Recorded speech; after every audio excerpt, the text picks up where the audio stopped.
John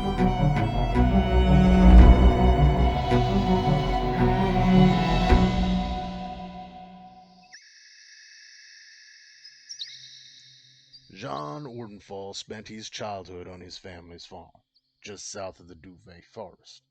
His parents, Durden and Macy, had raised him well, teaching him what he needed to know to one day take over. Financially, they did quite well for themselves, carting their crops to nearby towns and cities for sale, although the frigid weather that often surrounded their home did not make it an easy life.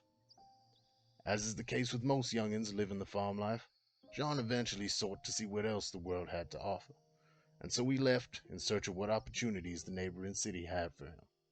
It wasn't long before he realized the city life was not his to live.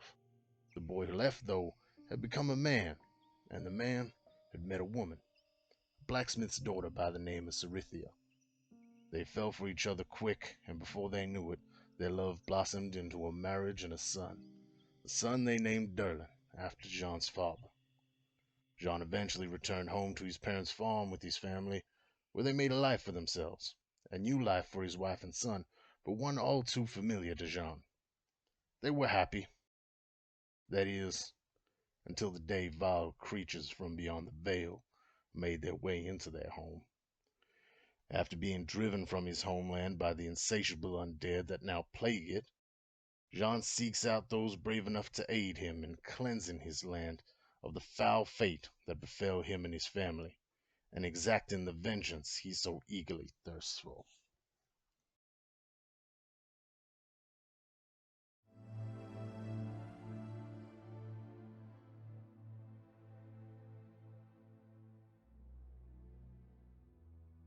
As a young child, Celeste Highcrest wouldn't have dreamed of leaving the sheltered life of luxury that she had become accustomed to. Born to two noble parents in a land beyond the veil, Celeste's childhood had been fraught with expectation. Her father, High Archivist Saran Highcrest, had set very high standards for his two children. The elder of those two elves, Celeste's sister Cressida, had surpassed all of them. Saran trained his two daughters in the art of magic and history, a respected wizard himself. Cressida had leaned into this as easy as breathing. Celeste, however, had struggled, fighting the shadow of her sister's success. She never quite met the expectations of her family, and was always the object of her father's disappointed glances. When the sisters came of age, they sat the entrance exam to join their father at the archives, to be mentored under his tutelage, and to be admitted to the sanctum of archives to scribe ancient texts and tomes. Cressida, to no one's surprise, surpassed all expectations and gained entrance. Celeste, however, held true to her long-standing tradition of always being second best, and was rejected. It was rare that one of her status should choose to leave the homeland, but never being able to escape the overshadowing of her sister, the youngest elf decided it was time to break free of her family and forge her own path. If she remained here, she would always be Cressida's sister, nothing more. But if she were to leave this place behind, perhaps she could prove herself as her own person. She found her way, eventually, to a hidden doorway, a portal to the material plane, and stepped through. She found a world familiar, yet strange. She walked, realizing now that whatever she had left, whatever power, had been left behind her. She boarded the first ship she came across, bound for the kingdom of Quell. Celeste travelled for years, traversing oceans between continents, desperate to find something worthy enough to bring home to her family as a tribute. But eventually the news reached her. When she had crossed into this world, the doorway closed behind her, locking and leaving her stranded, with an entire universe between her and her home and family. And now, Celeste wanders and waits, desperate for answers that will lead her home again.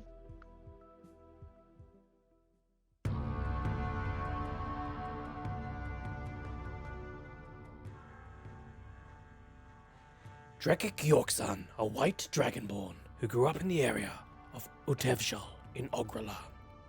My father was the Earl of Kriegsgard. The area was heavily contested by the opposing threat from Uzan Karul and the Blood Renderer.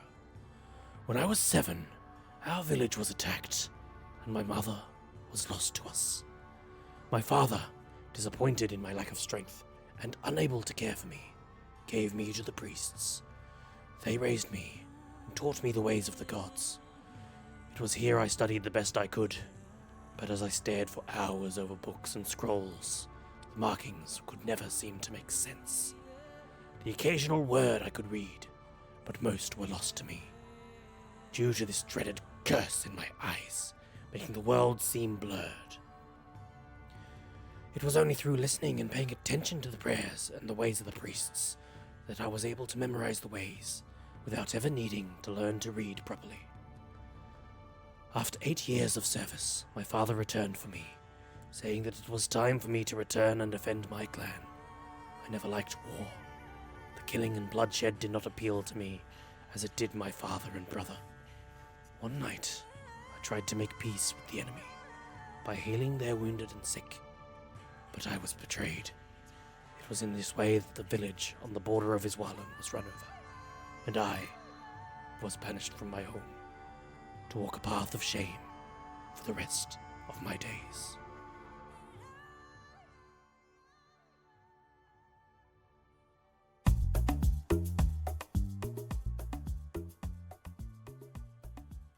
Hello.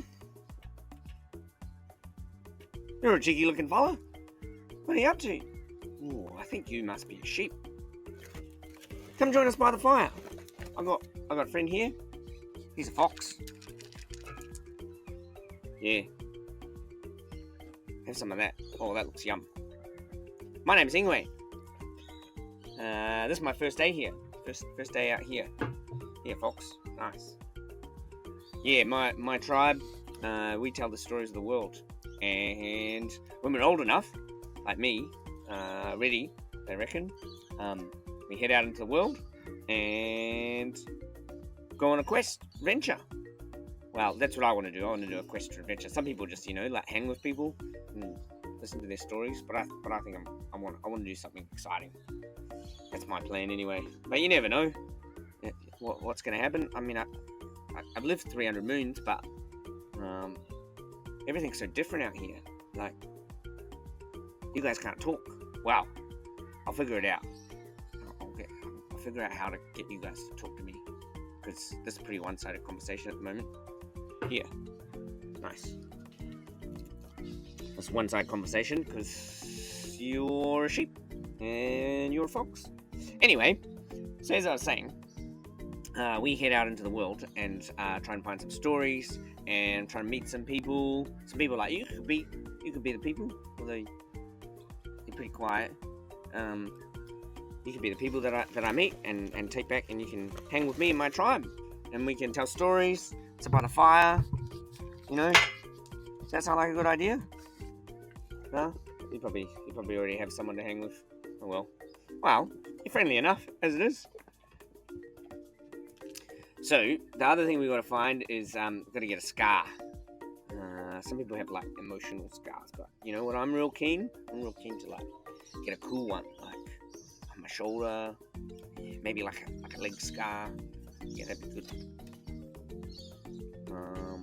And then, see how we're going. The magic out here is weird. They did say that it'd be hard. Must be back home, must be the, the elders. They're pretty tight, those guys. They have to be pretty firm on the rules. So I'm pretty keen to come out here and try some different things. We're allowed to do whatever we want out here in the world. Just whatever takes our fancy. And then be ready when we go home to, be all tight like the elders and follow the rules. Be pretty lawful, be good, that sort of thing. Well, it's been nice chatting to you. Come closer. That's alright. Nice and safe by the fire.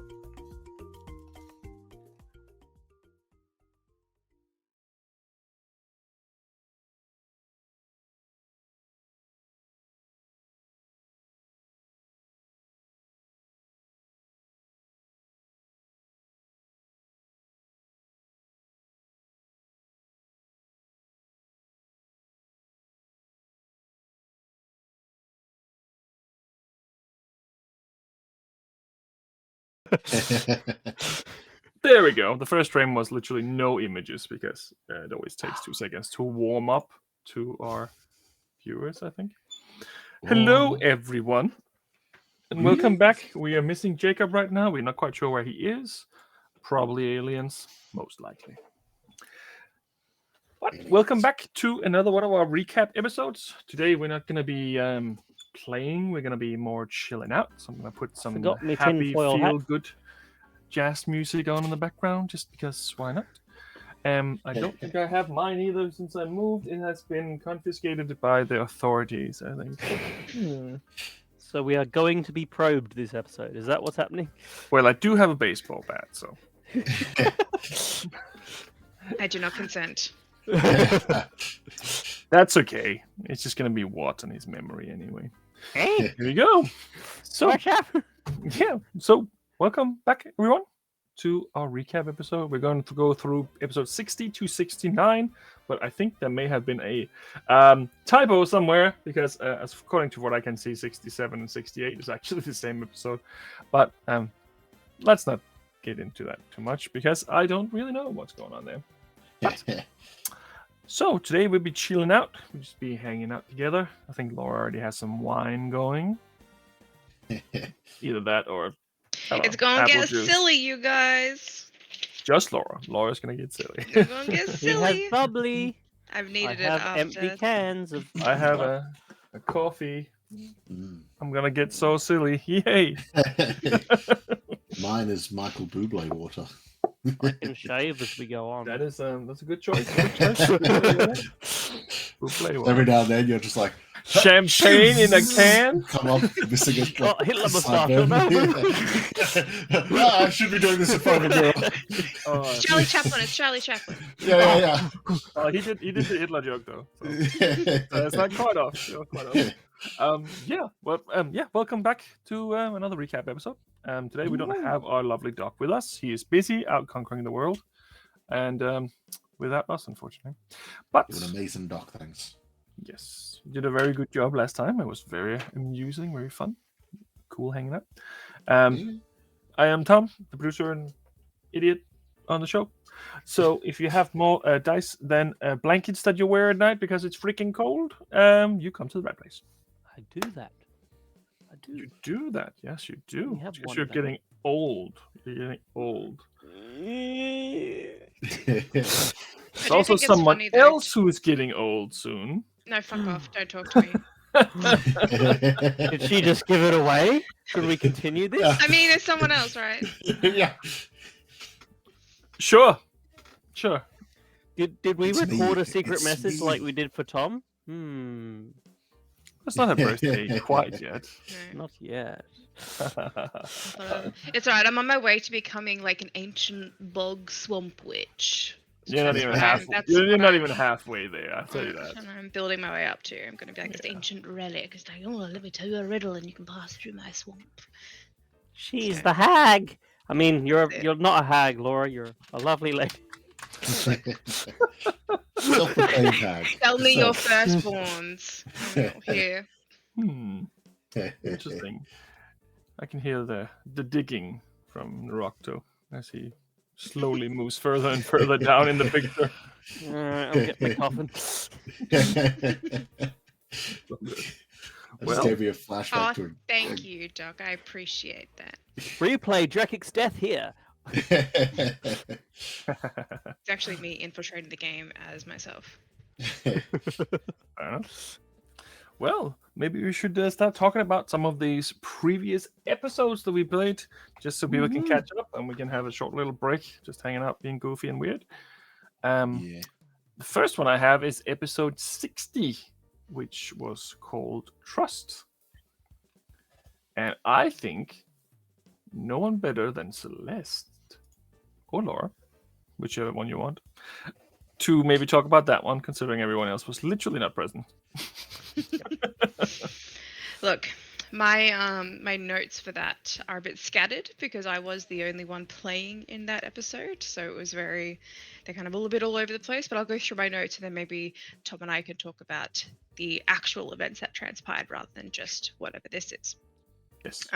Okay, so starts off with Celeste traveling on a ship, having been kidnapped from Itna. So far, at the beginning of the episode, they've been traveling for 3 days, traveling northeast. They want to have a list of people that she interacted with throughout that episode. So we have Slick Slim, Captain... Oh, my writing is so bad. Captain Yavana Smolders, first mate, who's a tiger man. Captain Clegg Smithereens, first mate.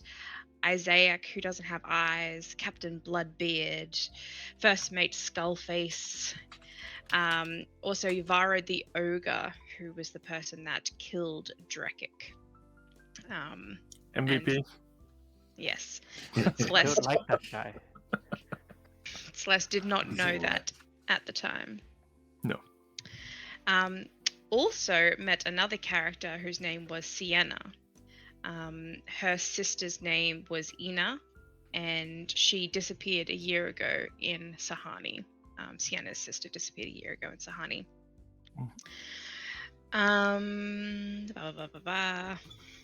Then I've just got some more notes about notes that Celeste was taking. They found, as she was walking through the ship, she saw like 12 cannons on each side of the ship with like hundreds and hundreds of cannonballs.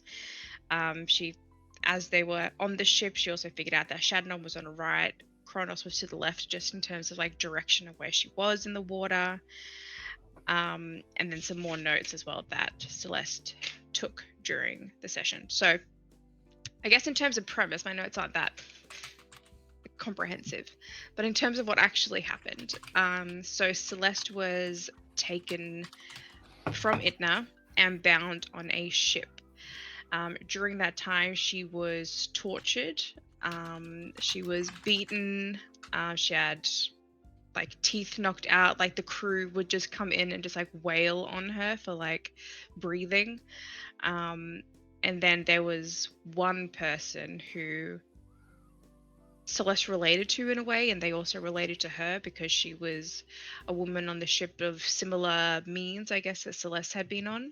And so they found a not I wouldn't call it a friendship, I would just call it a mutual understanding of the situation. And in Celeste kind of begging her almost to give her something like, what's going on, where am I going, there was like, you've been taken to trial essentially for the Court of the Sea for the mutiny. And Celeste explained like, hey, it wasn't actually a mutiny. The Captain Heldar, the guy that you're in servitude to, killed the man that I'm in love with, or that I was in love with, killed him in cold blood. And so all I did was defend myself. And in my rage, I took down everyone. So that's kind of what happened. And then she said, okay, like, I can't do anything to help you. Like, really? But she did, because Celeste had an anti-magic collar around her neck, and she unlocked it for, I think it was like 15 seconds. She gave her 15 seconds. And Celeste used that to summon her brother. So she got Alexander onto the ship with her, who basically just looked out for her. He healed her. He helped her through kind of what was going on. And then she also found a book. Sienna found a book and brought it to Celeste every day when the crew was like communing with their god. And so every day between like 12 and 3 o'clock, the crew would jump overboard, essentially like drown themselves in the water to commune with their god of the sea. And during that time, Sienna would bring Celeste a book, which is basically all the laws that pirates have to abide by. And then everything behind that. And so Celeste was reading and studying this book. Thankfully, she's got a pretty good memory.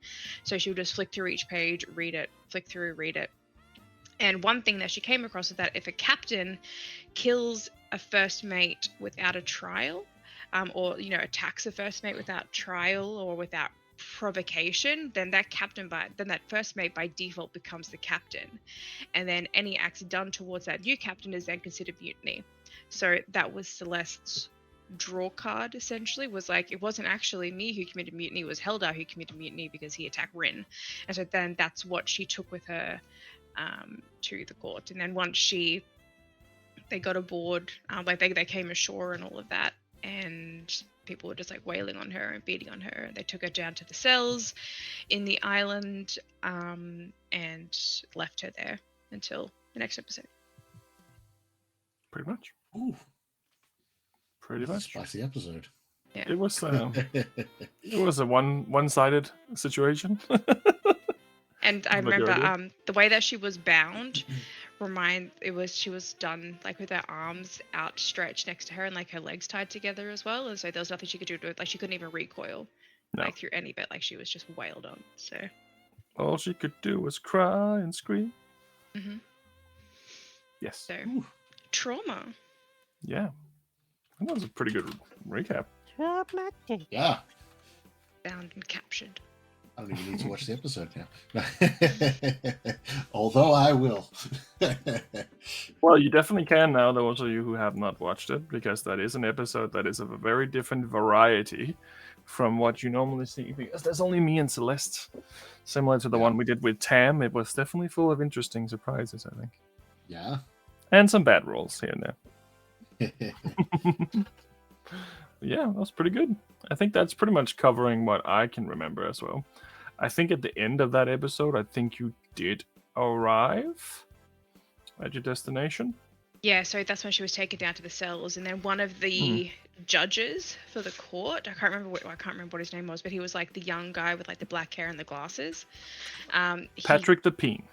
Thank you, Patrick the Peen. That's right. His name was graved like Peen is a dick or something like that on the walls of the cell. Yeah.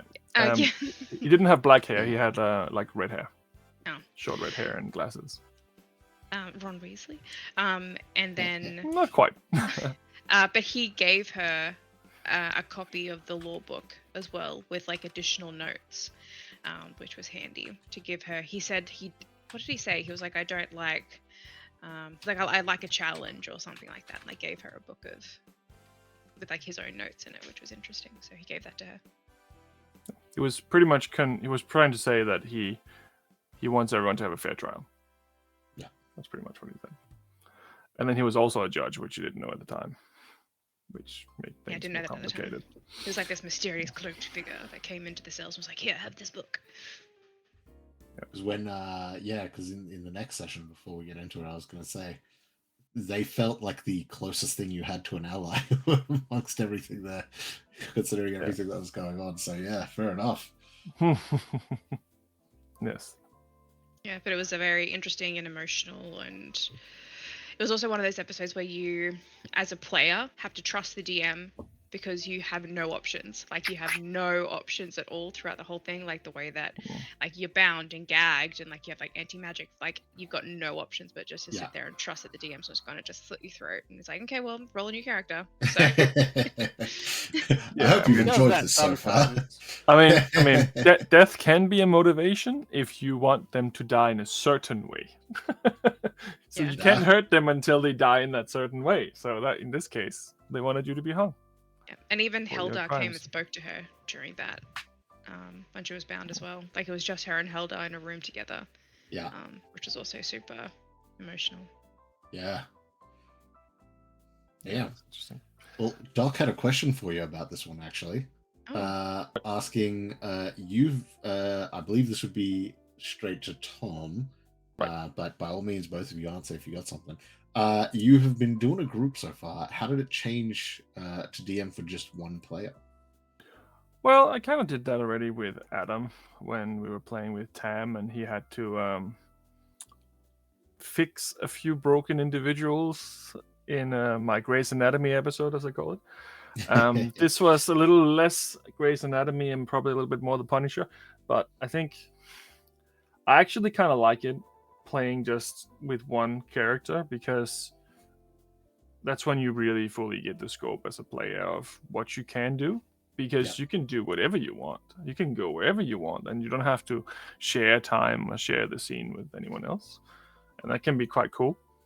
I think doing only one-on-one sessions probably would get a little strange if you kept doing it, but I think sometimes when there are certain things that happen, and we always knew that at some point Laura had to step out for a session or two. So I already had that in mind, that this was going to happen, that she was going to get kidnapped somewhere, sometime. I didn't know where or when, but luckily they were fairly close to the ocean when this happened. So, I think it's cool to do that sometimes, to give each player a perspective of their own situation. Sometimes, in this case, it was very personal storyline, obviously based, but it could have been anyone really. in that sense. As a player too, I find it's almost intimidating. Like you're the only one driving this part of the narrative forward, and it's like decisions that I make now are going to affect the whole group, and but they're not here to weigh in on that or to see it or to see the reasonings behind it, especially because you guys hadn't seen the episode and weren't allowed to watch the episode until a couple of sessions later. So it was decisions I make now and all of this stuff. Do you have to be honest coming back or but it's you also want to keep some things Celeste isn't going to come out and be like, I was scared for my life and I was tortured and all these terrible things happened to me, because that's not the kind of person she is. But as Laura, I want to be like, oh my god, please be gentle with her because she's actually really sad and scared right now, you know what I mean? So it's hard also having those secrets, I guess. I think none of your choices all of would have you affected Drakic. I'll just let you know. That's not true. He died. that is not entirely true. Things could have happened that could have changed certain things, but we get to that later with the wish bill. But technically, it takes a lot of emotional, not emotional damage, but emotional trust to play D&D together in the way that we do, and to be on the stage alone can be quite intimidating. Also because you have to obviously show a lot more than you normally would, because there's only you. Sometimes you can lean up against each other and such, and I think everyone in this group is really good at having a solo stage as well when it comes to certain things like that. That really helps me as a game master too, because if I didn't get any input back, it would be a session where I would just be telling you what happened, and then you could have just had an email. So that's good. So thank you for being such a good sport, Laura. Thanks for not killing me outright. Oh, we're not done yet. No, that wouldn't be fun for anyone. So slow and arduous. No, That's the not way. fun. Uno mas. Okay.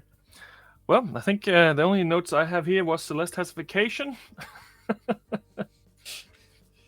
But not quite. Well, she did get a lot of sun time. I remember That is part true. of her torture.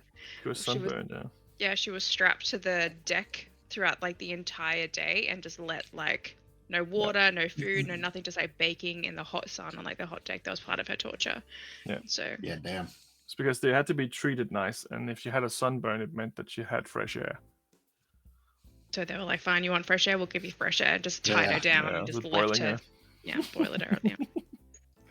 Yeah, it's fun to be creative sometimes. It's just as Oh, long as it's in Dungeons and Dragons. Yeah, it's like the Romans back in the day, just coming up with fun ways to mess with people. The most horrific ways. Yes. Very true. Very true.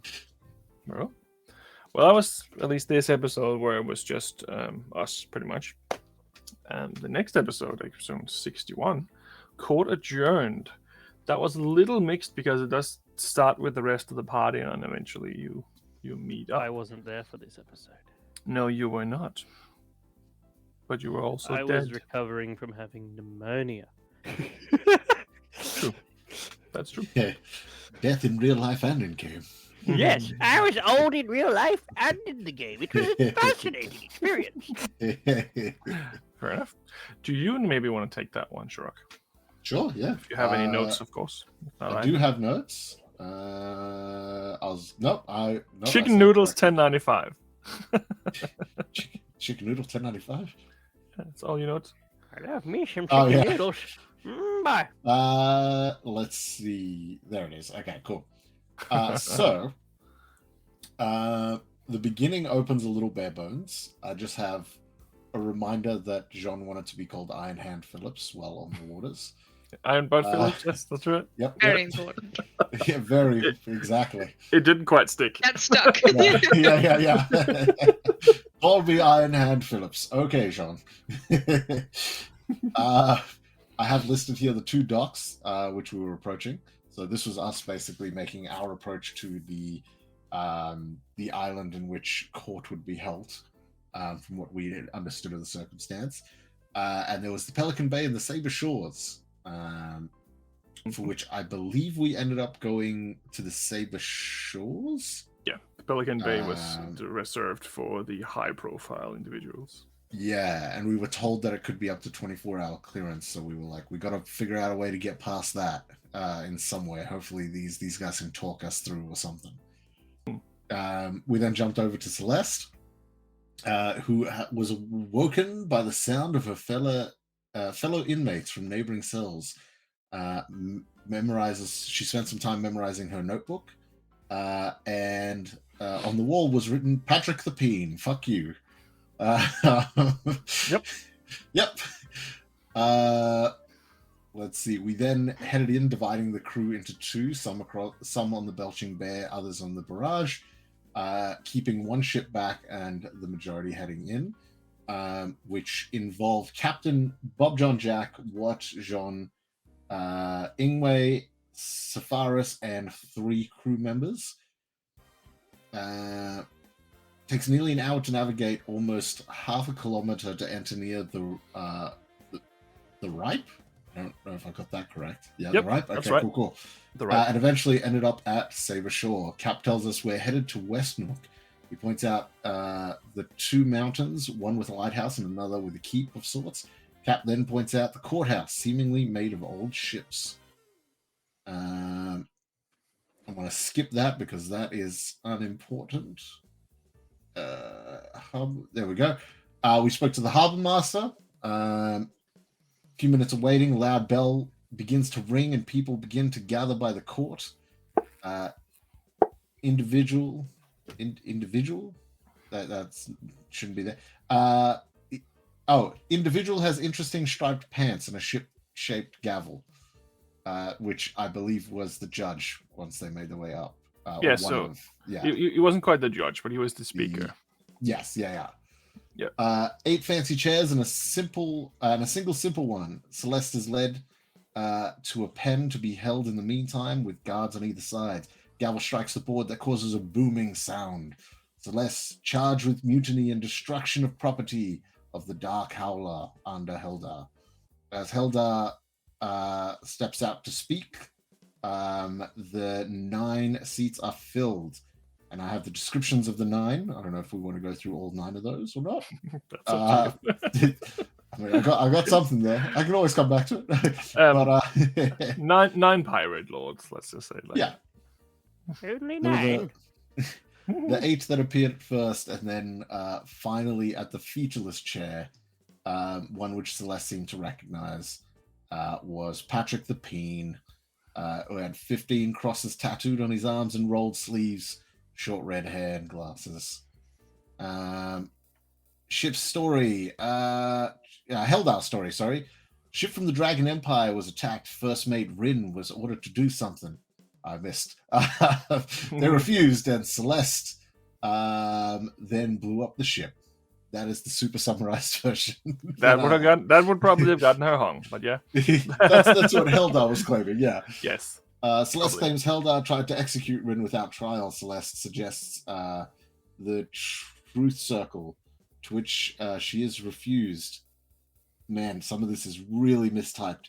She then claims that under the laws of the sea, Rin being executed by Heldar caused Heldar to give up his captaincy, promoting Rin to captain, thus meaning that Heldar performed mutiny as he technically killed the captain.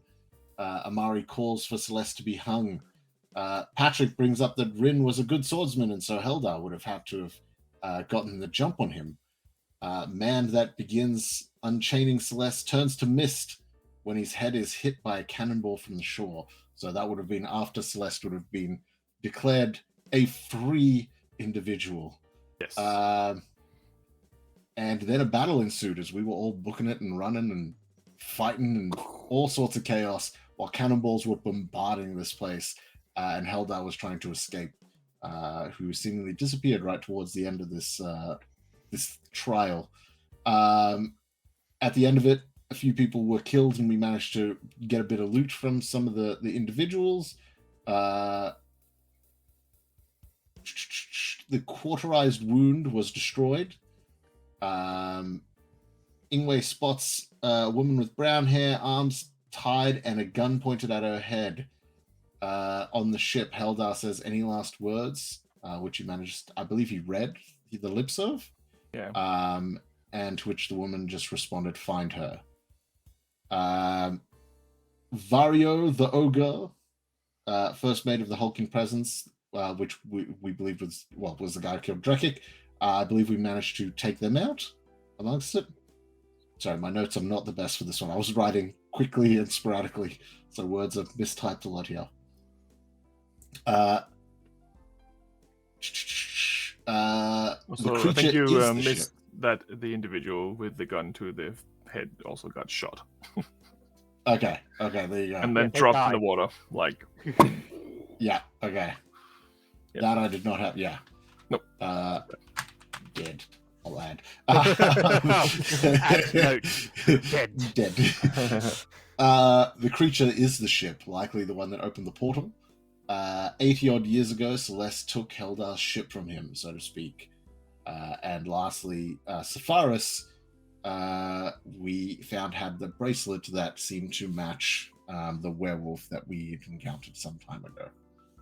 Correct. That's what I got from my notes. They were a lot of misspelling, so I had to try to figure out what I was trying to say in some of those, but we got there.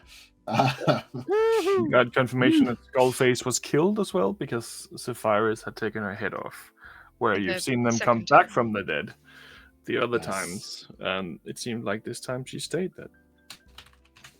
Yes. Dead. Skullface. Dead. Yep. Yes. Not just dead. Dead. Dead. Sorry, I will write that twice. There we go.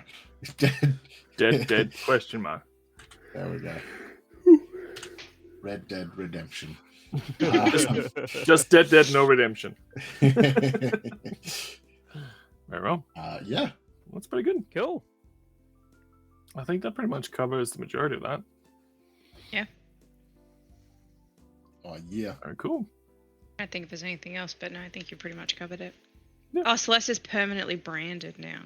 That's true. Which is fun. Oh, yeah. Yep. As traitor. Branded as a traitor, which is great. Did the burn disappear with the thing like... Never mind. We'll talk about that later when we get to the thing. So, next episode will be 62, Toll the Dead. Right. This is the first episode where you really have time to talk to each other after a series of strange events, including Drekik's dead. I have 3 notes. Celeste, what? And one of them is apparently I rolled a 10 and a 14 for my divination rolls. Great. The other one was I believe we had a ship battle. This is 62, yeah? Toll of the Dead. Mm-hmm. I believe we were fighting another ship? No. No? No, there's no more ship fighting after this point. Okay. That was before Apparently, you got I to got here Malborg, Layer of Hell, where I was sent after banishment spell. Oh, I found out the name of the place I was sent to from someone. And then I remembered a dark red leather chair in my home that I'd never remembered before. And that's all I got. That's interesting, because Evil we'll get chair. to some of this later. Well, I can do this one maybe. So Celeste meets what for the first time? Like probably because what was unconscious with this flu, and the party seems to be tiptoeing a little bit around the Drekik situation, not really opening up and telling her what's going on. Sephiris gave a little bit of insight into his way of life and apparently mentioned a Maharaja, which seemed to be sending people out to do things for him, which is where these bracelets come from that this werewolf of sorts had when it tried to attack you. Sean also used his card that Vartex gave him finally, which come with some unexpected info, maybe. Yep. I got to see that the individual who actually did take care of his wife was probably Death, who have you run into 2 times before, which would make it 3 times for Sean. And whatever that means, not sure, but it does seem like her soul was removed with a very similar dagger from the one that you're carrying around. Every one of you had a little bit of an interesting encounter a little bit later. Celeste finally meets Naralase, telling her to get out of her way. Sean begins to remember information about death and some of the events that has led to them having an encounter with him, including meeting his wife for the first time. What gets a late night visitor? Oh yeah, that's this episode. You didn't even have it in your notes. No, I think I was too shocked when it happened. You distracted. Very true. And Ingwe gets a interesting offer from Corvin. Whatever that means, but seems like everyone had stuff on their mind. Stuff that didn't seem to want to let them go. But for the majority of the time, you actually just spend time just talking about whatever happened without telling Celeste that Drakic was dead, I think. I'm pretty sure that wasn't even until next episode that was opened up and actually had that conversation about. Yeah, I think we tried to keep it from her for a little bit. Yes, I believe so.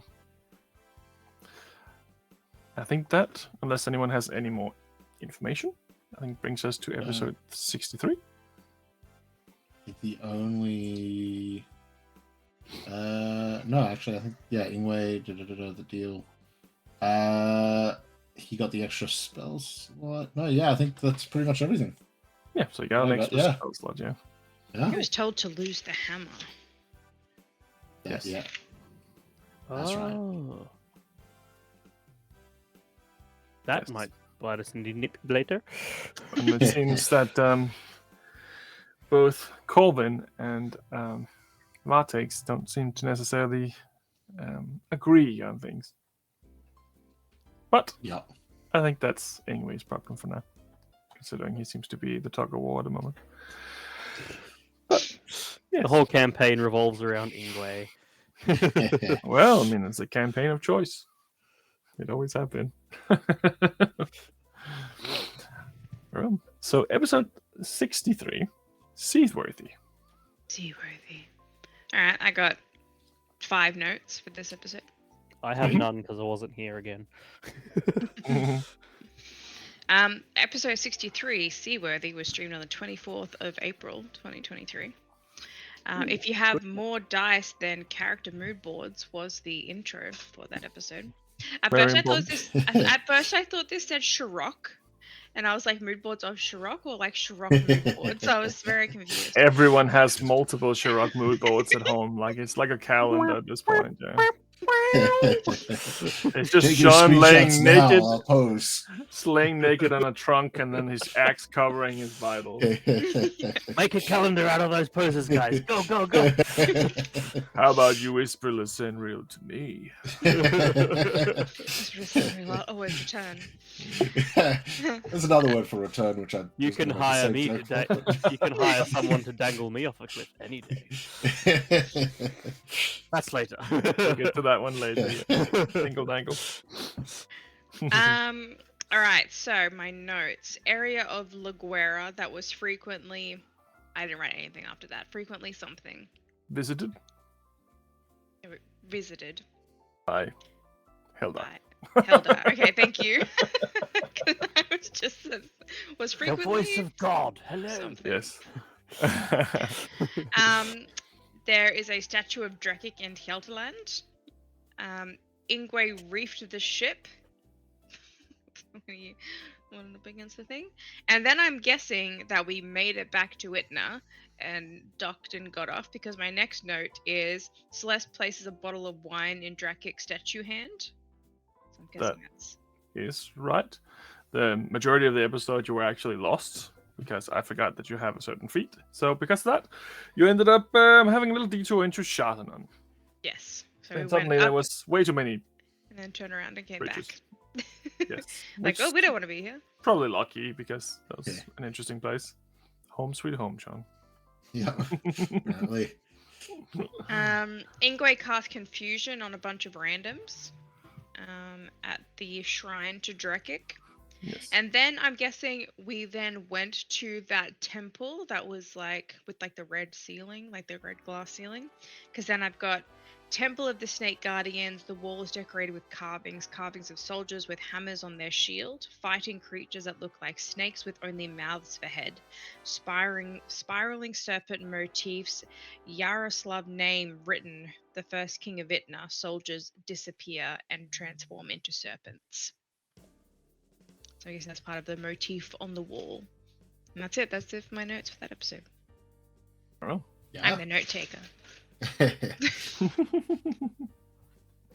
Nice. Does anyone have any more notes than that? I have two very important notes. The first being that John drew a wiener on Watt's shell. That is true. Slept at one point. That was 2.5 seconds into the episode. The other one I put here is Yingwei let the foxes out. Who? Oh boy. Yeah. I think that's about it. So not very serious notes at all. All you but, need. I do think that that this was also the episode where you were told that Drekig was dead. Even though no one really mentioned it. I think that it was the episode because the majority of this was talking amongst yourself about everything that happened. Also Yeah, about well, she some other definitely things that... would have, because she went to that shrine and gave him a bottle of wine instead of the sword. Yeah. That was specifically like made to look like he was holding the sword, and she was like, "Nah, he'd prefer this." Holy relic for this entire religion? Nah, let's just keep it. Drekig's just like, yeah. Very well. This was also the episode Celeste got all their stuff back. We made sure. Yeah, I mean, that's right. A lot of it at least. Not the stuff that was lost, but yeah. Yeah, fair. Down to 2 sending stones. Oh, and the mood ring was placed at Drakig's feet statue, which changed color. Yes, it did. And some people were walking away, like mumbling certain things, and you didn't know who they were. That's when Ingwe caused confusion. I think to just make people fucking fight them, like fight. in the No, street. those two individuals specifically, those cloaked, that kind of walked away from there, mumbling certain things after there was some stuff happening. Yep. But you found out who that was probably later, next episode, when Sean got yeeted off a cliff. Freaking Drekig dad. Well, I mean, more like a bridge, but We all know he was only Yeah. there for the funeral because he was already there for something else. maybe. It's on my way. Well, that brings us to the next episode, episode 64, Blood War. This is where I stopped putting the correct names in for my episodes. So I called this one Off to See the Wizard, the Wonderful Wizard of Itna. Yeah. Kind of close. You did see Eric. Yeah. I was like, we're disappearing off on an adventure, so. It's very true. Does anyone have any good notes for this one? Who is Brector the Smith? He's probably the smith. All I've got is John bumped into Drekig's dad / brother, Brector the Smith, and then I walked behind some orcs. About Yep. the same as mine. There was a smith he talked to called Rector. Correct. I've got heading to the Church of the Old God to get the God Hammer and fight some snake people. John got bumped into by a strange man without an arm. Guy has a white tail, and then in brackets, Drekig's family bumping into John. And then ambushed by goblins in a snow fight. Yes. Yep. So Yep. So it was a few things. Drekig's father yeeted Sean off a bridge because Sean was being a smartass. Which also means that you probably know that he was the one, him and his son, who are at Drekig's thing. You did also convince previously the council to go to this place in Itna to actually find these things. So that was already kind of set up for you, and Tokyo agreed that he would come with you as a guide. You went off with 2 bloody bodyguards who died later, but they did manage to give you some new mounts, some K-locks you can jump and ride on, which took a little bit of getting used to for some of you. And you end up getting ambushed by goblins, which you pretty quickly destroyed. But then you also end up going to a ravine where you realized that there was an army waiting at the bottom of this mountain. You decided to try to sneak across. But instead of really sneaking across, someone used magic to teleport random places, and that set off an avalanche. And yeah, that's when shit started hitting the fan a little bit. The reason I ended up calling next session free Fall. falling. Yes. Free That is true. falling. The next episode was called Free Fall. My Yep. notes for this episode are very comprehensive. It's just Episode 700 fucks. I know. Fighting an... Oh, sorry. Oh no, you go. So, fighting an orcish army in the snow. Ingwe dies, John dies, Torgir dies, orcs drag John away to feed to a dragon. That's the entirety of my notes for that episode. Most of it My was note- Summarized. that. My notes are thus. Right, your turn, John. It was just a whole fight the whole session, okay? Yeah. I've also was. don't have a huge. I've got day 4 continued. We bring our. Oh, we begin our descent down the mountain as the avalanche begins. Boss man pops up and goes for a buried ballista, but what fireballs stop that shit? We land, eliminate the orcs in hand, and begin our chase. Celeste already ahead of the group in tow. What pops a haste and thunderstep, launching him and Celeste even closer. 8 orcs emerge and battle begins. Big boys use a horn and summon a line of cavalry, 6 boar riders. What disappears with Celeste via Dimension Door. Battle continues with Ingwe pulling some dope Thunderbird shit. And Jean and Torgi are fighting away old school style. The battle turns real sour as Jean and Torgia get trapped while Ingwe tries to stop the big guy before trying to aid in their escape. Torgia drops unconscious. Ingwe turns Jean into a giant ape, but it is dispelled shortly after. Ingwe risks it by dropping Wild Shape to do so, only to fall into the eternal slumber at the hands of the big guy. All while Celeste is launching arrows from afar. Jean falls unconscious soon after. Like I said, I You didn't have much. missed the part where what popped up behind you and be like, I can save us all. And you're like, no, screw you, you filthy turtle. Yes. I felt it was implied. There was a non-consent moment there where hands touched gently and caressing each other, but Sean didn't I want it. warped Celeste away and then walked back to save Jean and then walked back alone. And Celeste's like, what did you do? And I'm like, And then Celeste is trying desperately, this like flinging arrows, and one's like, "I'm gonna have a nap right here." Yeah, and it was during What's this the combat sleepy, okay? where you used some of your special magic that actually unlocked the wish spell. Oh, was it here? I thought that was. In Yeah, the that's right. It cave. was here. No, you did it here. Because you rolled and he said, that's interesting. Nothing happens. Yep. I believe it was So, roll and again. and From then- that point, I had to keep an eye on everything you said. Oh, that would have been fucked. It could have been anything. I wish Drekik came back. I wish the turtle had 2 heads. I wish Drekik was here. And then Drekik comes back to life. And then, Well, I mean, if you had said I wish Drekik was here, Ugh. his body or his ashes would just have been like everywhere. Just a pile of grey mush, just ashes from the ocean. It's very specific with these things.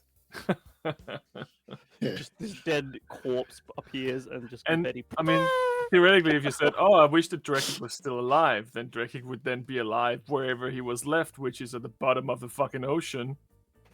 Swim, Drakic, swim. Well, anyway, This war is cold, man. but if Yeah. you're like, I wish Drekik was alive in here. That's a different scenario altogether. But Then I would have to Yeah. play 2 characters. well, you also ended up suffering a little bit for that one. But yeah, lots of fighting, lots of people dropping. Tokyo rolled really well in his stealth check, so he managed to cut Sean off the boar. I think that was the following session, wasn't That's it? the following It happened during this session, but no one Oh. saw it until Right, gotcha. because I did the rolls during this session. Yeah. And there's Orc Wizard and such. They beat the shit out of you. Yeah. And then it looked like Ingwe was about to maybe get murdered, but that's where the fight ended. Because we had to start the next episode, 66, Between a Rock and a Hard Place. We've also noticed that Doc in chat is obviously in Into the Woods mode. It's like, I wish more than anything, more than life, more than anything. I wish to go to the James festival. Corden.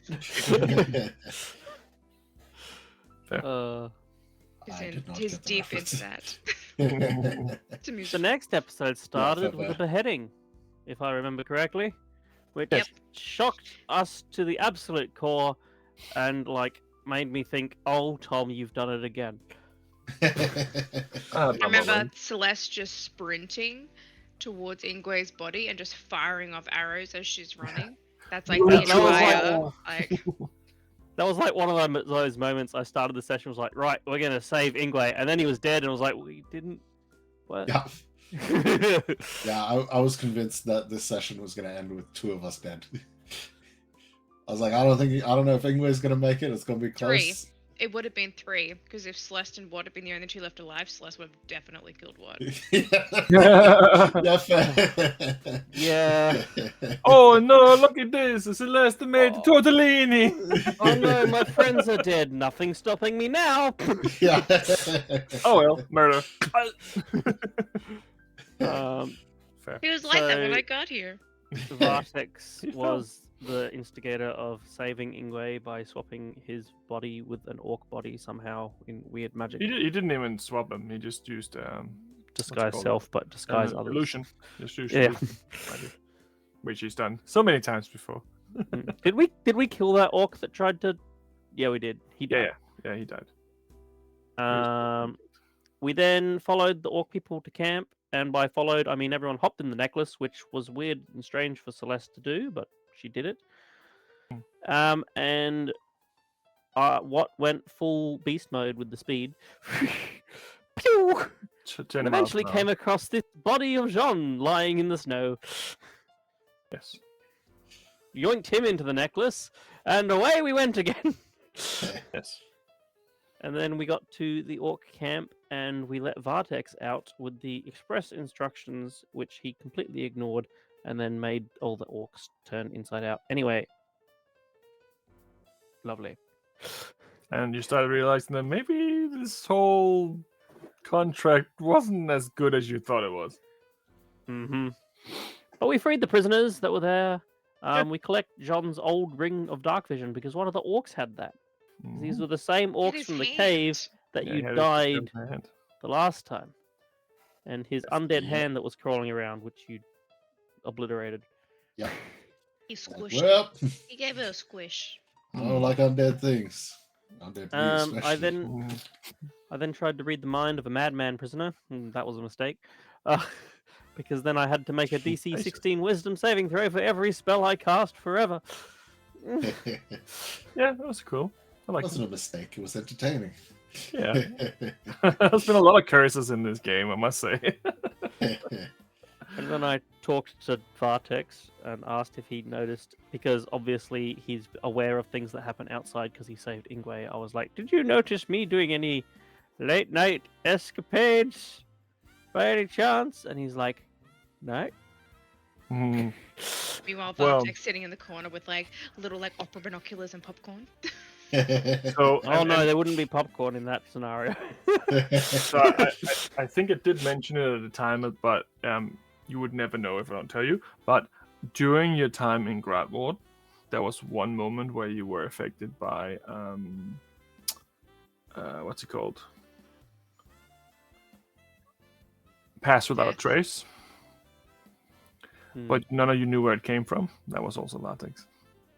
Ah. What does pass without trace do? Plus 10 to your Plus 10. stealth roll. I thought that was Alexander at the time. Nope, Ah. it was not. That's why we were so good at being sneaky. Yes, he helped That There you you go. a bit. So he's obviously been lying for a very long time and has been able to use magic through even the amulet. The last note I have here is John threatening to behead me if I don't listen to him again. Which I feel like is common if I come in with a new character, John will threaten them. It just seems to be John's way of things. John's a threatening kind of guy. Fair. I think this is also when the dragon started chasing you at the end of this. Which is why I got that there. In the background. I didn't even notice that. Oh my gosh, that's cool. White dragon. Just hovering Really menacingly bad. behind you. Well, it definitely started an interesting series of events. But you managed to get away from the people that you were fighting and tried to run away from the dragon, but then we ended the session. And the next part of this session was that you had to cross a very open field with no cover. And that's episode 67. Stolen Past, Stolen Future. Stolen Beast. Greta Thunberg would have said. Oi. I have a metric fuck ton of notes for this one. So I was going to say, I almost feel like it's a bad idea to have me do this one because it's a lot, but also, I don't know, up to you. Give it a go. Let's see how good you are. Let's see what you got. Let's see how I go. So, I lost track of the days because something the previous session, session 66, I had a bit of the shaky internet towards the end. So, assuming day 7,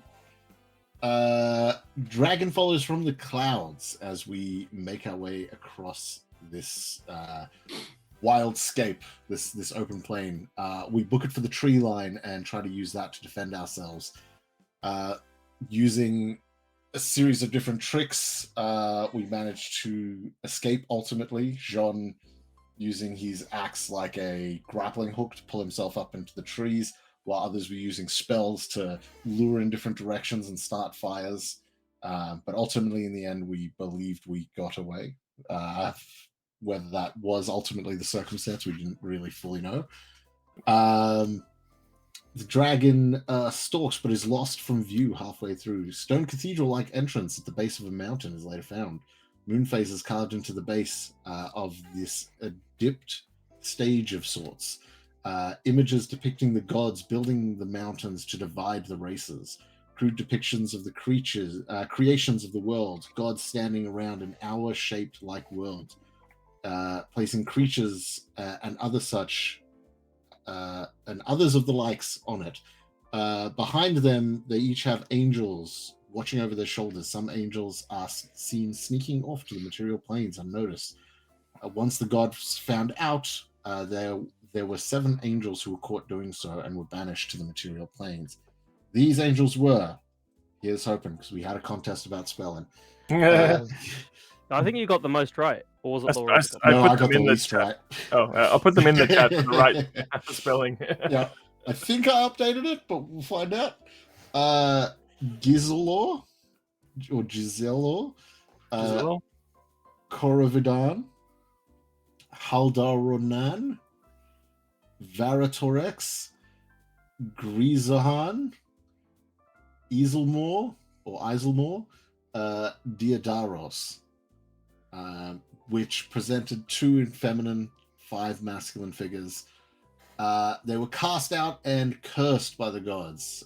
They held their ability to change their appearance to any creature they chose. However, they were cursed to hold this image, unable to change back. They became spiteful and angry with the gods and the people, or most, swearing that none would have what they could not. When banished, one did not take a form. They simply vanished from the story. Images depicted Vartex as well as we continued to look across these images, which as we followed backwards, we eventually saw there was an image of a half-orc female, then an elven male, and etc. being carved in. Vartex appears to be one of the betrayer angels, or at least we assumed at the time. He discovers from the continued story, while the other 6 angels persisted in the depictions on the walls. So assuming that yeah, pretty much the others continue to do their thing for the most part, while Vartex was jumping off. But I think that I I later think you're got that mixing mixed those up. two. Yeah, so there's Yeah. one guy who didn't do that and just kind of disappeared, and the Yes. other, including Vartex, were Yeah. continuing to do their thing. At the time of writing this, I think I got mixed up, and I was like, Vartex must have been the one who disappeared, but no. Depiction of someone whispering, seemingly one of the angels, into Lolth's ear, possibly prompting her to craft the tomes. Estimated 9,000 years ago, and someone has seemingly been keeping the carvings up to date. Newest carvings seem to be of Vartex killing a bunch of orcs. Previous to that, Vartex making an illusion in the sky, and a scared Furbolg talking into someone's mind. In the beginning, there was nothing, just nothing. Then something. That something became the gods. The world was cut in two, one half focused on by the gods, which became the material plane, while the other became neglected, and the creatures on it became fiends. Another angel was seen taking the form of a giant, and they were seen pointing as shadows followed their commands before stabbing someone in the back. The dagger seen looks like that of the one found in Jean's father's back. I'm about halfway. Well, there was a lot of lore in this episode. So. Yep. 5 depictions of Vartex, showing the eye in the sky trick being done throughout the ages. Corvin and Vartex shared a partnership at some point, perhaps as angels in the past. Karameshi supposedly were told that they would. This is poor English again. Karameshi supposedly were told that they were told to do in this place. I definitely fucked that up. Yes. They were told what they were told to do in this place. Okay, there you go. They were told what they were told to do in this place. Yeah, okay, fair enough. The Temple of the Ancients. Well, I'll put question marks, assuming, yeah. Are the orcs related to Grotfort? Undead elements? Question mark, because we saw that orc with the half face, the Bloodrender, I believe they were called. That was just a question I put. Chardon lieutenants often carry daggers like that found on Jean's father's body. King Halfdan, the giant king of Chardon, is worth noting. King Halfdan is another of these angels, it appears. Vahatorex, Vartex's real name, so he claims, Corvin tried to convince him that all was the same, the future was the same as their past. How could we be executed in the Feywild? How could he be executed in the Feywild if he was who he says he is? Because he will let them, and he wants to see his home once more before death. Considers the Feywild his home. His love in the Fey, however, his love for them is... God, I apologize, guys. This is jib jab sometimes. His love for the Fey, however, I'm just going to skip past that because basically he liked the Feywild. 1,000 years ago, his actual love as in a person. That's where I'm screwing this up. Roughly 1,000 years ago, his love first blossomed with this individual. What is their name? Elendor, a member of the Unseelie Court. He wants to kill him. Yep, see, this is why I was like, when things get too many, I start to lose track of things. He wants her to kill him. There you go. It was a lore dump, that episode. Yes. Corvin's true name is Corovidan, and King Halfdan's is Halderanan.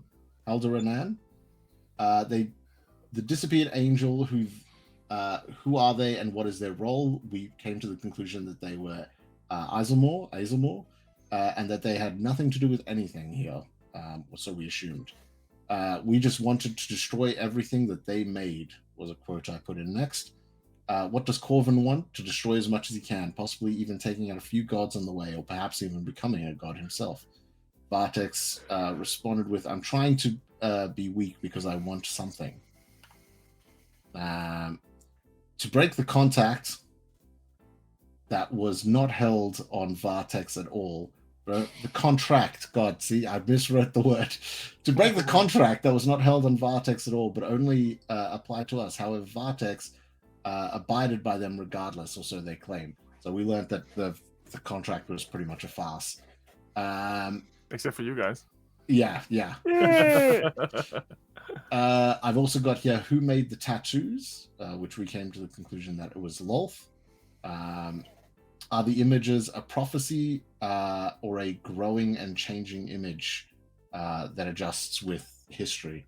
And these were regards to the carvings we found on the wall, which I don't believe we came to a conclusion for that. We sort of were open No, to you what it didn't could quite be. figure Yeah. anything out there. Torgir takes Jean's sending stone and stayed at the top in case the doors closed on us as we began to head down to the labyrinth beneath, whatever it may entail. As Torgir used his hammer as a key to open the doors that revealed the spiral staircase leading down, Jean takes the lead, and partway down the doors begin to close behind them. Depictions of bodies lay on the walls in the hall further in, the darkness enveloping us. Thankfully, we all have dark vision now. Snow is mysteriously on the floor, even though there is no opening to the ceiling visible. Path is laid out like rays of sun. Some very dimly glowing rocks emanate a faint heat. Celeste lights some of the torches in the area. Snow covers the center of the sun.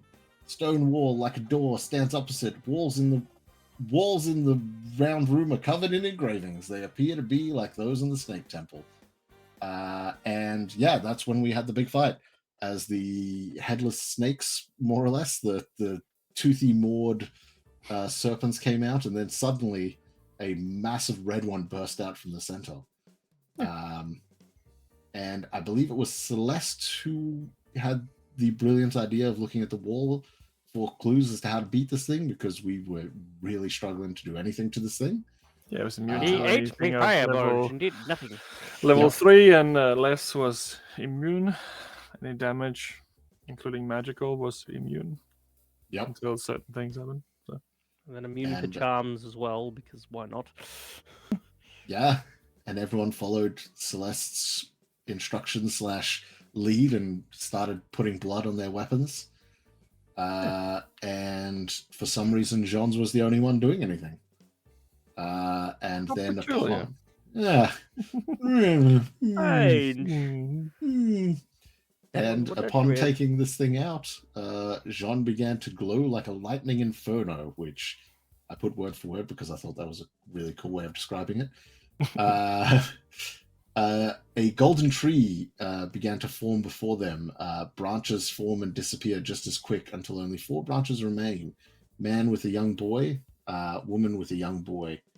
Tauren Lightbringer, the names start rattling off as well. Tauren Lightbringer, Eleanor, Talus Salus, Gabriel, Ordenfall Lightbringer, and I lost track partway through that, but basically ultimately led to the truth that it seemed that Jean was a descendant of the Lightbringer family. And then the stone wall lifted at the far end, and 5 hammers were seen mounted on the walls. And that's where it ended. I don't think we picked the hammer till next session. But yeah. No, that's the next one.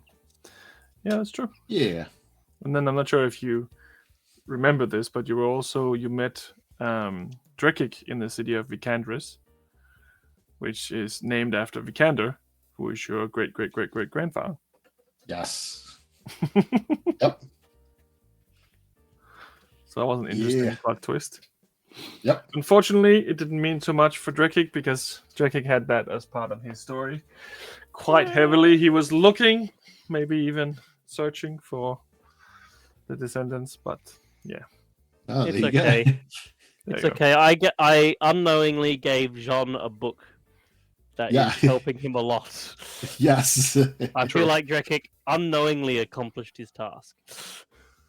Well, I'd say that you probably are probably very right, actually. I think that book has helped Sean quite heavily with a lot of the stuff that you've been going through.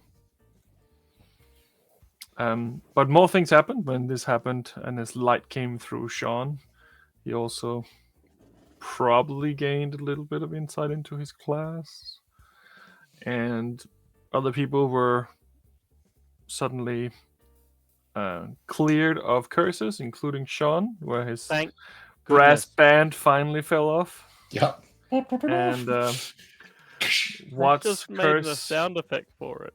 and Watt's curse disappeared, and all of Celeste's memory was restored. So Yeah. that's what happened Good in that episode. It This was is the one where I yeah. like cried at the end. Eh, So it was like Yeah, the it was- culmination of like so much. This Yeah. episode had just like was just the culmination of so much effort and like research that we'd done and traveled across the world to like find this thing, and it was just like the way that Tom described it at the end and like, everything that happened. I was just like, We finally did a major plot point. It's been Yeah, you're right. 67 episodes. It was definitely one of the major plot points that you've achieved so far. I think the majority of the other things you've been doing has been like chipping away at doing something like this, just one little thing at another. Most of it's also been personalized storyline. Obviously, you went to grad ward for Sean, and you got kidnapped, and Drake had his whole thing with his father and stuff, even though it didn't quite come to fruition, unfortunately. Fruition. Um, it was never going to come to fruition. Yeah. The only way that was going to end was Drake killing his dad. we got you, Drake. It's Yes. fine. Mhm. Yeah. And Ingwe was obviously looking to try to figure out what the fuck's going on with his mom. But you've been working on all these other things, and then you just kind of had to pick whichever way you wanted to go. You had so many plots, and there are some major ones that are definitely bigger than others, and this was one of them. Yeah. So, and also this hammer links to two of your different quests, to both break the veil and to break the book. Yeah. And to cause chaos in the... Oh, what? That's true. That's not a quest. That's a side effect. Oh, and one other thing in this episode too is that Silver Eric came and took all of those fucking stragglers with him. Oh, So, yes, he like, did. we don't like him being in Vartex's like concentration camp, like refugee camp that he has set up. Like Yeah. in a realm where he can do anything and make anything. He's like, here's a straw mattress on the floor. I had... Yeah. Oh, it's the next episode. I have a nice cup of tea with Vartex. That's right. It's the next one. No. I Yeah, that's like this definitely some idea interesting that, there. all those people are still with Vartex in the amulet. He gave us like mirror images or copies or something. He could have. Like it's like, all right, we got all the people out. In the meantime, he's just got like a fucking jail cell, and he's going to threaten us with them at some point. He's in the just future. making meat pies in there. Yeah. Oh, Which fuck. one of you today? Yeah. You also Vartex sorry, go on. I said Vartex is mischievous and is a little shit and will manipulate, but I don't think he's going to turn refugees into mince pies. I He don't know. did save To threaten Ingwe, us. we didn't ask him to save Ingwe, he just did. And so I guess there's something good in him, maybe. Oh, we actually did ask him. Oh, did we? To save. Yeah, because as part of the like contract was that we have to prevent harm from coming to each other if we're able. But he's not covered by the contract. But we did technically He's ask just him. doing it out of his own free good will. Yeah. Just a nice guy. Yeah. Well, the You also genocide. you also asked Silver Eric to go to the wrong place, so he wasted a teleport spell. Yes, there was that. There was a bit of a Temple of the misconnection. Ancients. There's no one here. Oh wait, the other one. Now I'm I'm just- now I'm just like, where is this? Wait, there's another Temple of the Ancients. Where's this? And it was somewhere hot. But that's what Torgeir told me. Fair. Well, that is a very it's a very narrative set of notes you had there. That's very very clear from that. That was Too like watching the detailed. episode. No, I no. like how we got like halfway through, and I was like, yeah, I've got most of these, like less, but like most of them. And then I like get to like halfway through, and like, and that's the end of my notes. Yeah. It- I'll mine, like- summarize the rest. Mine drops off at like the image of like the earth that was like cut in half with like earth and then like the hell, and then like more angels like do the thing in the shadow figures. Then it stops, and then it's the list of John's family's names. So it's just like, like, oh, that's the end of where it's going. Yeah, know. because the whole him being in light, didn't we see the family tree come out of him or something? Yeah, Yeah. that's where I'm like picked up my Muffin pencil molds. again, and I'm like, oh. I'm gonna write this down. Yeah. Well, that leads us to the next episode 67 or 68. I'm not quite sure because I think we might have mislabeled it. 68. John, that's- I yeah, just want to say to Shirok, don't worry about your son. He's the son of a king, so he can't be doing too bad. Well, he's also apparently going to be a Find werewolf. out. What the... Shh. Don't mention that. Gonna The be the Prince of Darkness. Moonseeker. So yeah, the next episode is Hail to the King. You guys took the wrong hammer. I wanted one of the fancy ones. Well, you don't know if you did. I can read my limited notes on this one. Yeah. All right. On the 29th of May 2023, we streamed Hail to the King, episode 68. There are 6 hammers on the wall for claiming, and then I've got in all caps with exclamation marks, take the regular looking hammer, don't fall for it. Then I've got, we've been gone for 8 days. What? War and a lady called Quaverell. Oh, And yeah. he has a horn growing out his ass. Yeah, that's right. I mean, out of context, it sounds bad, but it's real. It's true. I got a horny ass. Literally a horny ass. Ardlecroc belongs somewhere else, in brackets hell probs. Autocrawl. Devil. Applecrawl, there we go. Ardlecrow, not Ardlecroc. That's I thought it not was my name. croc because, reptile. Devil grew into a man and fell in love, goes on holidays in other people's bodies. Lover's dad doesn't like him, borrowed parts of his army to go get laid, eventually grows back into his original body. So that's all of what's backstory. Let me just pretty much. Alright, choose a new character now. We've got your story out the way. Oh, man, I didn't even know my backstory till that episode, so... We'll see. Then I've got sleep, drowning Rin surrounded by Triton, pushed away, memories erased, hag, and then I've got Naralasi, ? Then I've got alien room made of energy, AX147. That's the Yes, end of my notes. And that's when you said, I wish, blah, blah, blah, blah, blah, blah, blah. Wish my reputation had never been tarnished. And then you suddenly had some insight into what the fuck is going on. Well, But probably no more questions than answers. Yeah.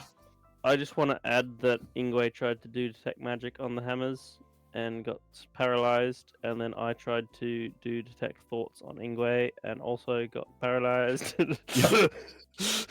Celeste and John just picking them up and moving them. Anyway, that'll True. be fine. And I think you also had tea with the Bartix this one. Yeah. Yes, me and Yeah, Ingwe what went did? into the necklace, and I told Ingwe to bugger off for a second, and he smashed a cup with my name on it. Your real and, yep, name. my real Maybe. name. Yep. Which, as far as I know, it was my real name, which is why I smashed it before Ingwe could tell. And then, yep. Yeah, I it also seems have like that. Bartix know. I who think he I is. was very subtle. I don't think Ingwe caught on that I was trying to hide something. Yeah. Yeah. No, reflex. Oh, smash! Ingwe, go over there. Eats the Yeah. cup. Ah! Why are you screaming? What? No reason. I also have that What had a dream recalling where he remembers where he remembered the taste of pork. And the fact that it reminded him of the taste of human flesh. Hmm. Yeah. I may not have tasted human flesh before. I haven't told you guys that yet. No. In character, I've skimmed over that detail. Yeah. Yeah. It was a good episode, I think. Yeah. Lots of interesting connected dots. I think that I have no. Oh, it's not I have this no one, that's notes this for the one. next episode. I got nothing. Because last if time. I remember, Episode we title. went back to Itna, right? Like after we came out of the thing, Silver Eric Yep. came, teleported us back to Itna. And then we all got fucking blind drunk, and then went to bed, and that's where all the dreams and shit Yeah. happened as well. Yeah, you got a lot of dreams and weird shit happening at night. And then as well. Celeste told everyone at the table, here's a recount of why I've been so cagey about shit, and that's when she had her brain aneurysm. Yeah, that's because you were all probing Watt so much, and Watt was accusing you of hiding crap. So you decided, right? Yes, Yeah. and that's when that finally came Today's into the the moment. day. You said, I wish my reputation weren't tarnished, and the wish spell kicked off. Boom! Yeah. Now With Celeste has a its negative 4 side to- effect. with its side effects. So technically, that episode pretty much went like, hey, let's all be open about everything. Celeste went first, had that thing. We went to the next session, and it's like, all right, where were we? All right, let's carry on. Yeah. That's exactly what wanted to happen. Well, if you want me to be open about things, everyone must be open about things. Oh shit, she's actually being open about. Oh, she's unconscious. Shit. Bleeding out of her Celeste- nose. So after that, like when Celeste took the damage from the wish spells, she had 3 hit points left because it was like 40 something hit. So when I was like, and then she had a 4 to her strength. Yeah. So she was like had 4 strength, had like 3 hit points left, and like, let's go to the festival. All right, let's go. Stoned Celeste. Yeah, it was, That's good. it was pretty not so good. You were in post-festival health state at the beginning of a festival. Beginning. No, that's just pre-drinks. What are you talking?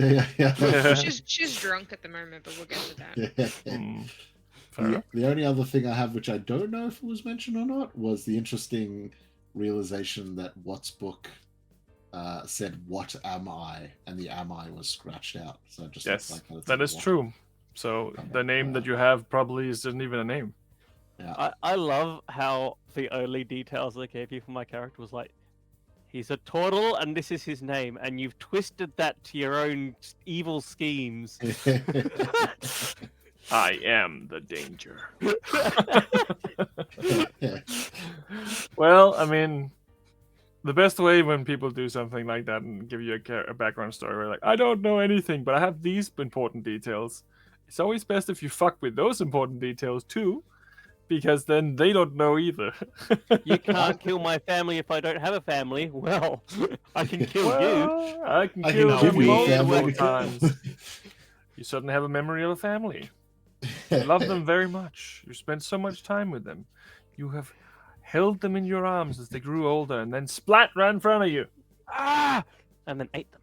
And then you don't remember. And the next morning, the same thing happens again, and again, and again, and again. Torture. Touche. I will never go into D&D without a backstory again. I've learned my lesson. Doesn't matter to me. Just less names I have to make up if you do it yourself. So many more tombstones. Anyway, I think that was pretty much that episode. Which brings us to the previous one that Omni had last time. Episode 69, wink wink. The Old Man. I called it Mom Spaghetti. That Oh, was God. the whole lyrics of that song was hidden in that episode. I went most Spaghetti. of that episode writing up a speech with the help of a dear friend Yep. of mine. Yes, Old it was AI. quite interesting. There's a few things that happened. You gathered yourself, and then you had a meeting with the entire room full of earls, except for one, and the queen, who then all swore allegiance to you, Sean. And then the queen abdicated and gave you the crown, just sliding it across the table like it was a beer. Yep. And then they all left after giving you absolutely no instructions. Well, you're the king now. You make up the instructions. And you had some time to gather your thoughts before the ochre, as they called it, showed up. And you had a new friend, Mr. Fahid, the Fennekin, who had a little bit too much to say about certain things and was a little bit hard to control. But apparently have been doing the job for 300 years. Yeah. Just openly telling us that he shits himself in his sleep when he doesn't have his medicine either. Yes, he was very open. Not a lot of filter. Character. Yeah. Not a lot of filter, but That's he pretty was much my notes. It's just name, role, 350 years, shits himself in his sleep when not on his medicine. Mine for him is like Crean, the ochre, servant for John, and then I've got cute little fox guy, and then it's crossed out. I wonder when it was crossed out. If it was when certain thing happened later, or was via that conversation was already happening? Oh, it's a cute little. Oh, it's oh. Oh no, no, no, no, no, no, no. Yeah, he's an interesting little fella. So that's yeah. So that's one of my custom-made races. Yep. Not very much. So he was obviously not a prime example of the race, but he was definitely a individual who was a member of that race. He had too much information and not really any answers to a lot of the things that you were asking him. But he did seem like he wanted to help. And then you decided you wanted to go to the festivities and you wanted to hide away and try not to be seen by the guards. And it didn't go very well for Sean. He literally just fucked it up immediately. Walked out the back door. Celeste got away with it a little bit easier, pretending to be Sean. But at some point, it seemed like they caught up to what was going on and they just kind of turned invisible. You walked around, you had some fun games, and then these people kept showing up here and there, keeping an eye on you still. There were some people who almost got killed by some axe throwing, but you had fun. And there was a prize to be won, which was very, very interesting to Watt, apparently, who decided that because he couldn't ride the mechanical flying dragon well enough, he decided to cheat and use some mind-altering spells to make sure that the individual thought he won. Cheating? It was using skills that I have to my advantage. Indeed. And you did, and all the kids were crying a little bit because you stole their prize.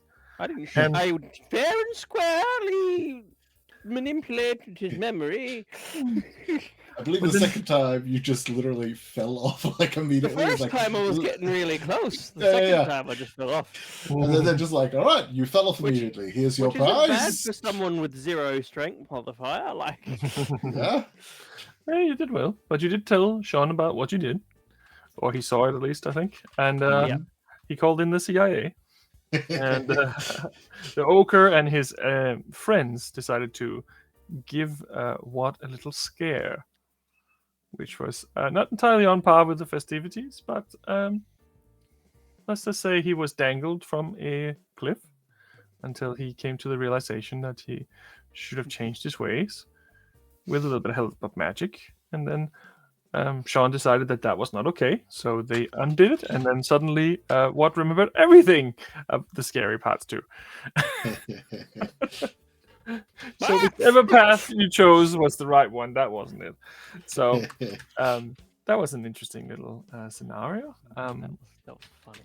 Ingwe also used his extra spell slot finally, which did quite turn out as expected, but the spell still went off, even though it had some strange visual side effects of his stone wall turning black and almost being created by black wines. Which Watt was the only one to witness that, correct? Yes. Of the party, yeah. Yes, the wall is still blacked. Like I said, Yeah. blackened. It doesn't look like stone. It still looks like it's been weaved. But it's Yeah. just as strong. It just looks different. Yeah. There was Interesting. also Jean coming to the realization that he had to give a 25-minute, no, 40-minute, no, maybe 45, no, maybe say for an hour. Oh, you can push it to an hour and a half. I think we can dedicate a whole episode to this speech.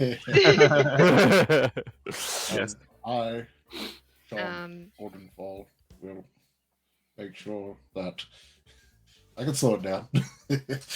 I 0.25 speed. yeah. or didn't fall.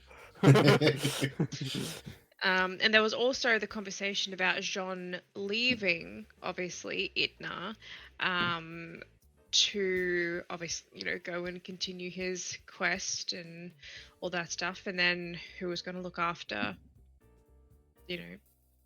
being the ruler in the interim. Yes. That's when the ogre showed up. Yeah, Yup. just cool. Yup. Yeah, pretty much. I think that's the recap for the last few episodes. I don't think we have missed one, but we did have some of them that was mislabeled with the numbers, I think, because we don't have a 77 episode. We have a 67, and then we have a 68. So I think we're actually one episode too early to do this, but... Are we? I've got all the episodes there. Yeah, I've got them all. Okay, which one am I missing then? We've got Court Adjourned, which is 61. 62 is Toll the Dead. 63 is Seaworthy. 64 is Blood War. 65 is Free Fall. 66 is A Rock and a Hard Place. 67 Stolen Past, Stolen Future. 68 Hail to the King. 69 The Old Man. Spaghetti. Oh, that's weird. Okay. Well, for me, I have 67 is Stolen Past, Stolen Future. And then I have 68, which is Hail to the King. Yep. So that's one missing then. 67, 68. I guess no. No, I guess it's right. It's because this one I've written it wrong. That's why. There you go. Oh, good. Technical difficulties. And then we also, one thing I thought would be fun to point out is that Celeste at the end of this episode is the first time she's been drunk in this campaign. I thought that was strange. Like, what hasn't been around long enough to realize that? But I thought that was strange. I see. I think I made the link back to the time where you were singing songs to get people excited, and I think I was like, yes, Celeste must have been drinking there. Oh, there you She go. was drinking, but not drunk. Yeah. She's got a fairly high tolerance for alcohol. But yeah, she's like... When she has 4 strength. Yeah. And like, because after she fell off the thing, I was down to like 2 or whatever hit points because I like healed myself beforehand, and then I lost them all again. I was down to like 2 hit points, and then she's what's like rolling around, and she's just like, I'm dead. I was actually hoping that she would fall off and get knocked unconscious. I was actually kind of hoping that she would like fall off. Well, it was a good chance it could happen. It just depends on what level you fall off. Yeah. Some of Drekic's best adventures are drunk Drekic and Ingwe together. Fair enough. Well, I mean, that was the episode, the last previous one, so we don't have any more episodes, but is there any theories or any interesting things that you have picked up or wanted to Well, do you want to have a break first and then use the second half to talk through like theories? Sure. Yeah, I think we should have a break and then... Yeah, let's have a short break, and then once we come back... turn my heater off. It's too hot in here. It's getting hot in here. Because of all the lore. I sang that bit and went, I'm going to stop right now. This is Twitch, and we will get a strike. Fair. Well, let's have a short break, and then we'll be back afterwards, and we can talk about some theories, maybe, if anyone has any. Yeah. All right. See you in a bit. Bye. Bye. Bye. Bye.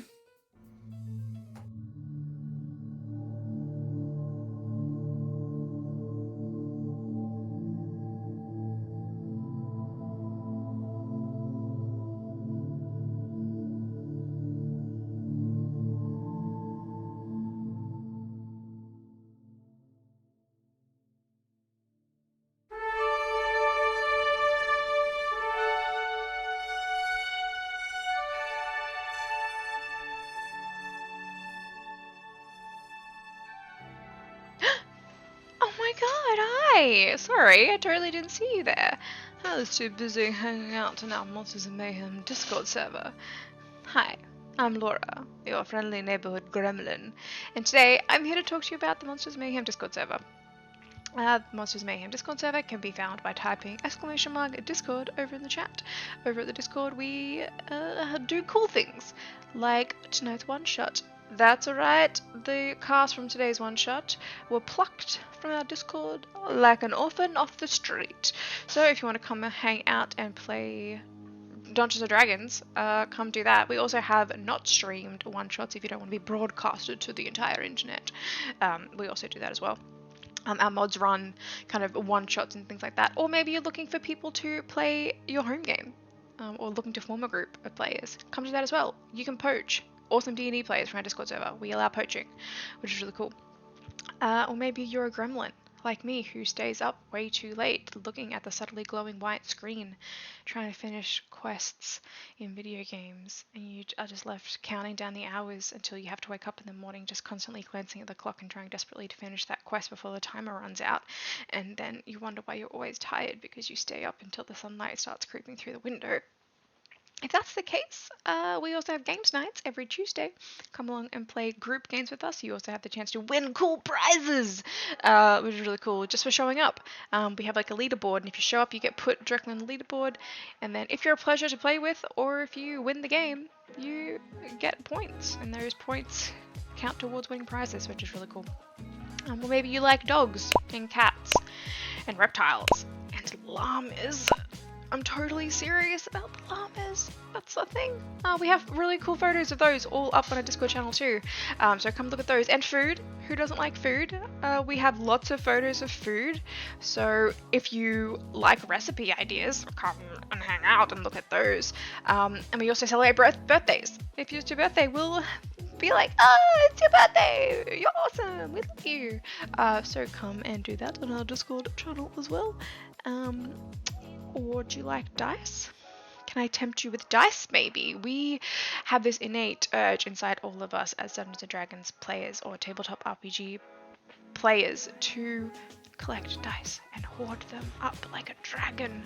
And we post photos of those hoards and really pretty dice and links to where you can buy them if you want to strain your bank account. So come do that if you want to be tempted to blow your life savings. Maybe you play Dungeons & Dragons and have a really cool character concept, or tabletop RPG, really cool character concepts, and you want to share those character concepts with people who will totally nerd out with you about those. Come do that. Or maybe you have a home game and you have this really cool plot point that you want to talk about. Come do that. We really want to hear those stories as well. Just don't let Tom hear any of them because we don't want to give him any ideas, because for reasons. So yeah. Come hang out in the Discord server. Lots of really cool people. We're all really friendly. And if you're not friendly, you get a ban. So it's moderated. It's really active. Come hang out with us. We really want to hang out with you. So yeah, do that. Hang out with us. That's it. That's the ad. That's all I have to talk about. I mean, I can keep talking if you want me to. Do you want me to keep talking? I can. What can I talk about? I can talk about that. Oh, that weird growth that I found living under our kitchen sink. That's a cool story. Oh, or I can tell you the story about how Tom found rats and they were like stealing his forks, which is apparently a true story. Like the fork thief. That's really cool. Or I could talk about the time in the campaign where we realized that the big bad evil guy all along was actually this guy named...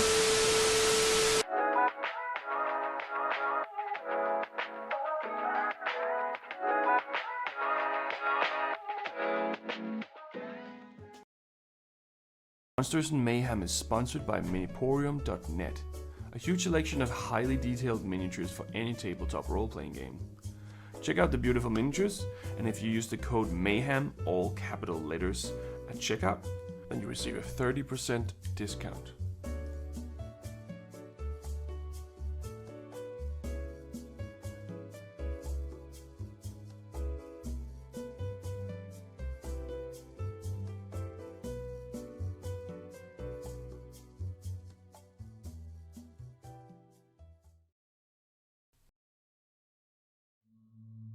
The following ad read was written by artificial intelligence, also known as AI. We here at Monsters and Mayhem do not endorse any outlandish or nonsensical statements as written by this robot, but we hope you enjoy nonetheless.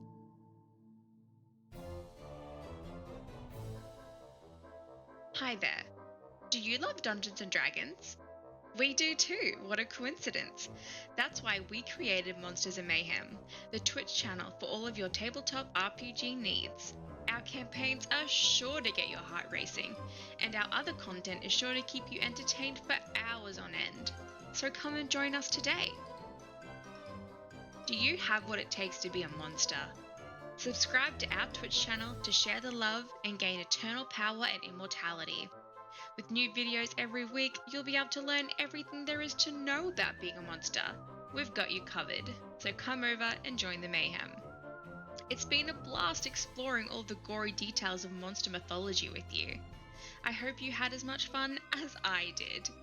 If you want to keep the fun going, you can use your Amazon Prime account to get a free subscription to our channel, or become a hero and gift a sub to another follower. Thank you for staying tuned, and until next time, stay scared!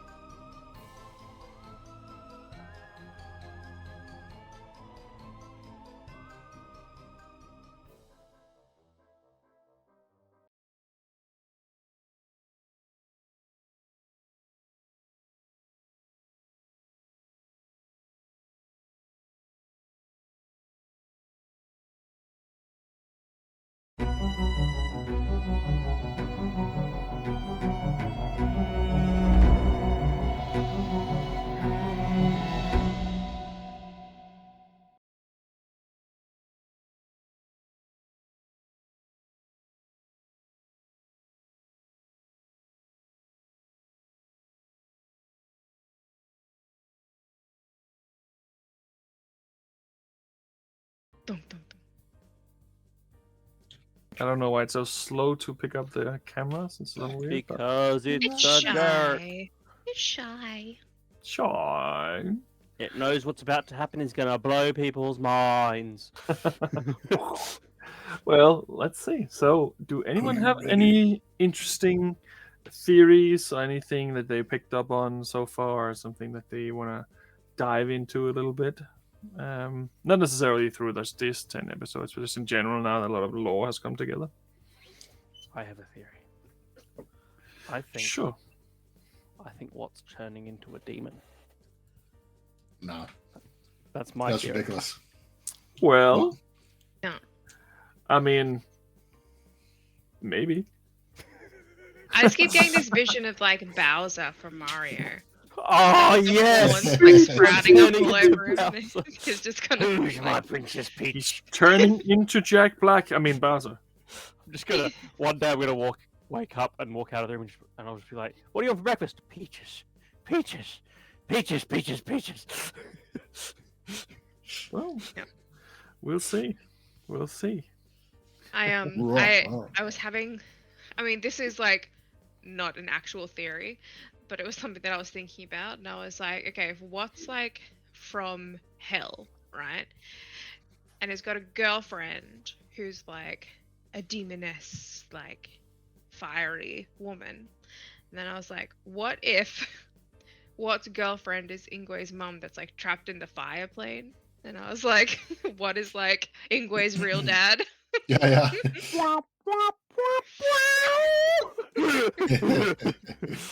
I mean, Yes, I mean, sure. Yeah, we're all Anything's actually- possible in D&D. Yeah. I'll be honest with you, knowing how Ingwe looks, I don't think his mum's that hot. Well, I mean, what's not how he actually looks, right? I mean, he also isn't who he thinks he is at all. Are any of us? I don't know. The only one Tom. here who knows who they are is me. We're gonna get to like level 17 and he's gonna be like, and Celeste, you haven't been an elf this entire time. Actually, a worm. You've been a turtle. A male You're a turtle. level 17 worm. The character art, Congratulations. like for level like 15, wildly different from the character art for Yeah. episode like 14. Like level 14. Episode And level you all 17. awaken from your virtual reality game that you've been playing. That's right, it's a cyberpunk stream. No, It's no. actually Cyberpunk this whole time. No. You'll get to level 17, and then the actual tadpole actually explodes, and your real body comes out because you're all mind flayers in someone else's body, controlling Yeah. them right now. Chris Angel Mind Flayer. And then Sean Mind has freak. 2 mind flayers. He had double mind flayers. So he had a Yeah, mind Oh, he had a flayer mind flay in the his mind mind flayer. flayer. Mind flayer. So not only would he be mind flayed, but then that mind that got flayed would be mind flayed. Yep. Pretty much. Double Mind flay. flexion. I mean, maybe next time. Anyway, that's my theory that what's turning into some sort of demon. Yep. To be It fair, was if we were hinted going at in into the art for tonight's stream. Yeah, yeah. Yeah, I Which, to be wonder who fair- edited that in Well, tonight. That's a good Wasn't question. me. I have some of his art here. If you want to reveal this to everyone, because we have Mm. posted a little bit of it already, but this is the first time we can really show it off. properly. Show the world my face. Shut So up, here man. is a Kermit. Oh, sorry, no. So Kermit. Oh my gosh. so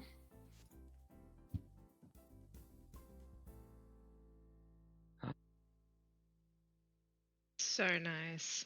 Luke is awesome. Oh man, I had that delay. so I was like beautiful. waiting. That's so dope. I like like how the he way the- covered up the horny butthole.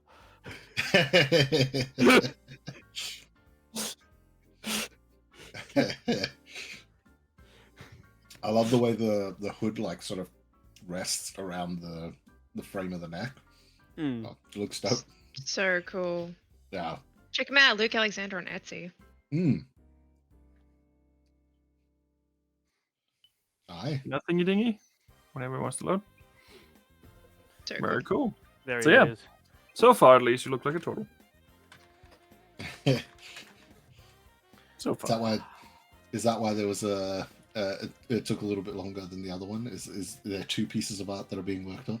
The reason it took longer than the other one is because we organized. Yes, Luke, you'll do it. Here's all the instructions. Do it right. Okay, cool. And then a month later, I decided, oh, I should pay. That was Also, I mean, theoretically, all three of you have changed since the original idea of your concept art. Sean's lost an arm. Celeste has changed hair color, and amongst other things. And yeah, you changed character because I killed him. Mhm. Thanks. Thanks for the reminder. Well, What was Drekic's first episode? Like episode 20 something? I think it was about 20, yeah. When you were in Yeah, Recantress. Somewhere around there, What yeah. just has to last another 20 episodes before he beats Drekik? Come on. Let's see. I wouldn't hold my breath. Yeah, what might not be a total for 20 episodes. He might- Well, I'm not saying I'm going to kill you again, but I think that you should have a gift card to Luke's art shop. I'm gonna be Luke, if you have a frequent customer service, like we need to chat. Well, I mean, nah, probably not. No, it's good. Well, So my next characters. Episode 20, exactly. Red Eyes, Black Wings. There you go. Yeah, there you go. that's Yeah. very true. Doc was saying in the chat as well. And the hammer with Jean's blood will be needed to kill what in the end. That's something Sure. actually I wanted to talk about was how Narakto is dealing with the sudden dynamic shift, Hey. I guess, in the group of us being like so loyal and like so close to Drekik and him being like one of our best friends and now almost being like an outsider to the group that you were a part of, I guess. Just trying to like, how are you going with that? Because I feel Look. really bad, but Celeste is like, who the fuck is this guy? I feel like when Drekik first joined the scene, I was an outsider and everything, and it took a while to gain the group's trust. And now I'm just going through it again, except the difference is I'm not actively trying to gain your trust with this new character. This new character is just trying to figure out himself, and you guys are just there. So it's like you guys don't trust him, but at the same time, he also doesn't fully trust himself. Wonder why. Oh man, yeah. Which he So- has thanks, Doc, for stipulated that, then. to the group, and the group is like, that makes us trust you way less. Just like Yeah. what's like, don't look, just if my girlfriend shows up, don't freak out. And you guys are like, ha ha, girlfriend, yeah, she's a demon. What? Well, Yeah. we'll see. Maybe you get to meet her. Maybe you live. Maybe you don't. Maybe you survive. I mean, we'll see. Maybe you survive. Jesus. The Maybe Depends. we'll get to Oh, see her. Maybe you'll survive. Who knows? Maybe it's Maybelline. Maybelline. Yes. Yeah. Well, do you have any other interesting theories? Anything that you picked up on? Any of you? I'm still trying to decide whether or not Rin is alive. Oh, Rin's Like- definitely alive, just as like- an ugly zombie swamp monster. That's the thing, though. I know that because it's so weird, right? Like, without giving, I mean, too much away, I guess, in terms of like what's going on. But Rin was a human, and Celeste sunk Heldar's ship 80 years ago. And when Rin died, he was still a human and was taken by like the hag Naralasi. So it was like 80 years ago, and he was already like a 35, 40-year-old man. Yeah. So it's like I'm still trying to figure out like what that means. My suspicions What if are Rin either- got stabbed by the dagger, and his soul is in the dagger, Ooh, it's the other one. Then he would be dead. but his soul would be in the dagger? Yeah. I mean, look I at mean, John's life. I guess so. maybe. I guess. So You just have to make a deal with a god that's trying to be a god again, and get a naked body of your boyfriend Yeah, done and in a done. jar. Easy. You've done it And once. then You we'll can do have it again. wife in a jar, and new DLC, boyfriend in a I'm jar. just gonna put Rin's spirit into Sean's wife. That would be Oh weird. God. We take turns. Yeah. Well, speaking of that, Doc was just like, "What is Rin? What if that's what's actual lost identity?" Oh He's Rin. Oh. God. Darling, yeah, darling. Wow. Oh God. Oh boy. How I mean, Ooh. I'm My definitely not ash was a taking notes, double but I'm horn taking today. notes. This is gold. What was Rin all along? I think it's also difficult because Celeste is a really big believer in the Barnum effect. Like she's like 100% into that, and so I don't know what the Barnum effect is. Nor do I.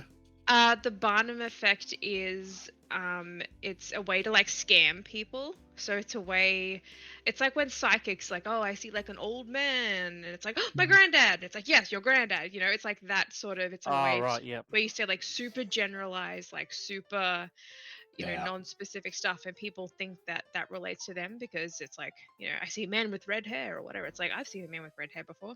Yeah. That's the Yeah. Barnum effect.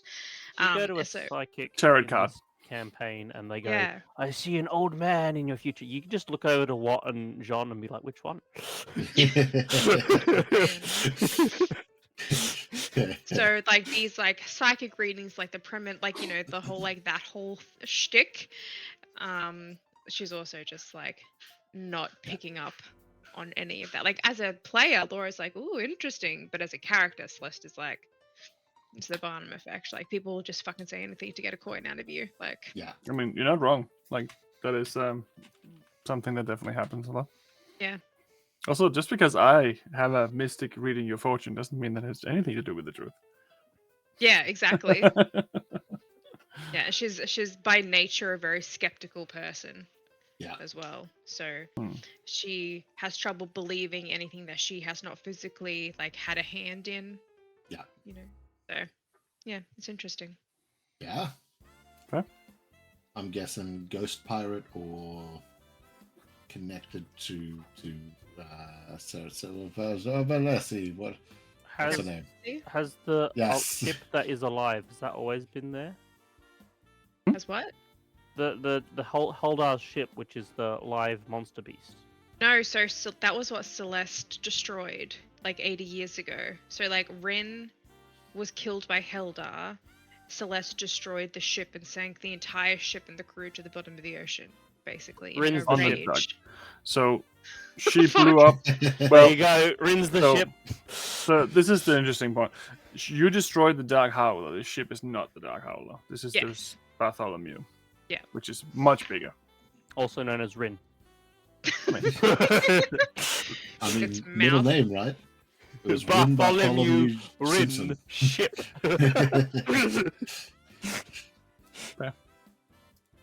Well, I mean, maybe. Sure. I mean, we hit the nail on the head with some of these theories in previous episodes. So, Well, you did get one of them right for sure. which was Jean's a king?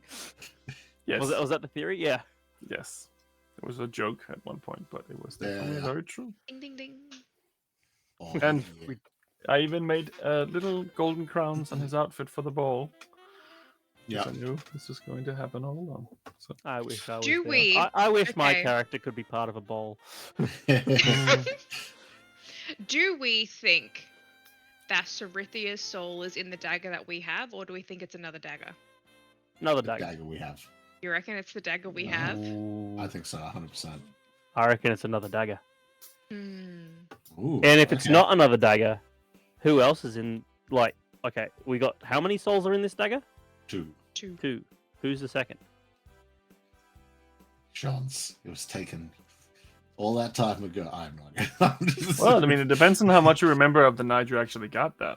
Yeah. Well, Because that's the thing, because we picked up the dagger when Sarithia basically was like, death is there. You like go get death. He's the one responsible. And so we went to investigate at the ball, and upon him disappearing in that, it was amongst the belongings on the table behind him.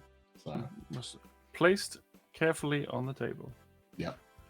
And the individual who seemed to murder everyone who was at that ball as well is still missing. is there a murderer in the dagger?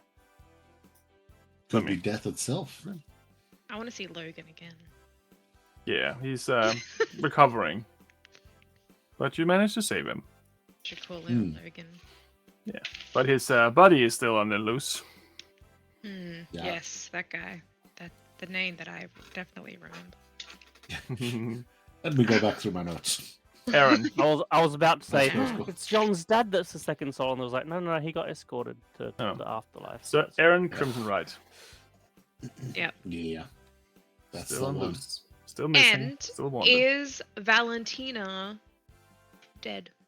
Yes, You reckon? Oh, yeah. Yeah. I think so as well. But lava some plus questioning. dynamite equals probably dead. But do you remember what they We saw found her when they went to body. the future? We found her body in the future in that chamber with all Wait, that hold shit. on. That she got thrown to smithereens though. That's the thing. Like, is she alive Yeah. now? And the thing is that I don't want to be like game breaky and just like message all these, like sending like all these. Because I people, missed like, those future want- episodes. I don't remember this. Yes. Okay. We found Valentina Karameshi's body when we went back to the estate in the future because we were in Kingshelm, and we Yes. went back, and her body was sitting there with, was it a blunderbuss in her hand where she like had the blunderbuss and was sitting there like guarding the treasure room where like all her shit was. Yeah, Her where you're body hiding was for there. the Shadow Dragon. Yes. yeah, the rifle. Yeah, that's right. Yes. And it does. That's just a plot did hole. look like her. Tom.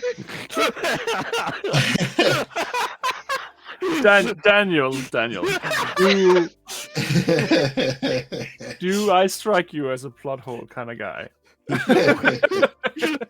even I if would there have was an a plot anếu hole, and go to sleep for 14 days. if there I was did. a plot hole though, Tom would be the kind of person who would realize it and then make up an entire backstory as to why that plot hole existed in the first place, and it was actually rippled through time and space, and there was like a big cataclysmic.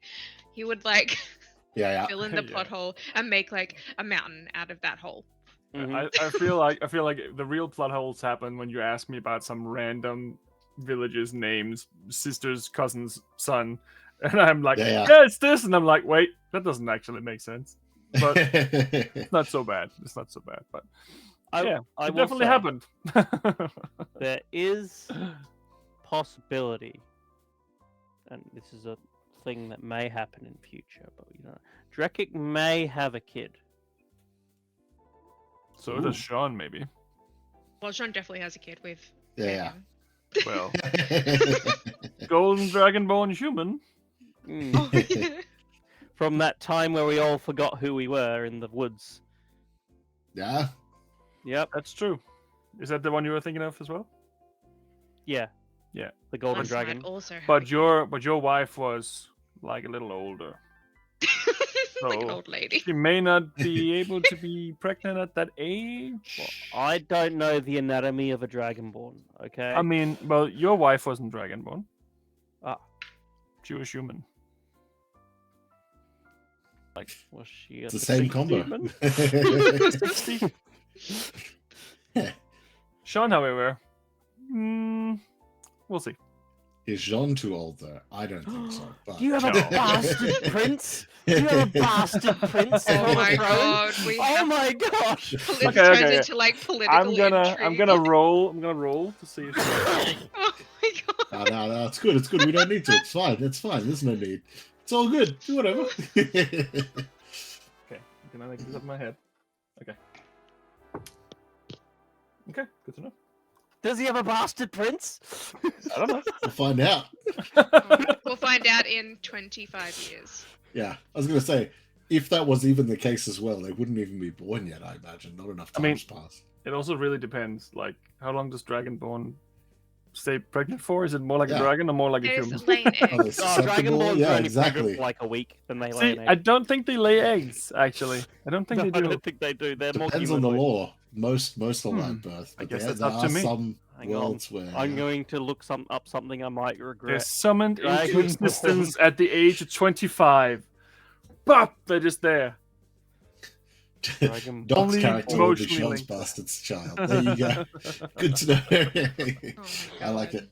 Oh boy. Well, I mean, I did roll for Tam. He has a few kids too. I love that for him. Tam's They- also they- still kicking about somewhere. Yeah, they all eventually also came to see him. Yeah. Oh, I love that. Hello, Yes. Papa. Hmm. You owe us coin. Or should we call you Uh, Starbucks? Oh boy. So Good movie. I have two theories as Valentina, and that is that A, the person we saw in the thing was not actually Valentina, where Jean might think so.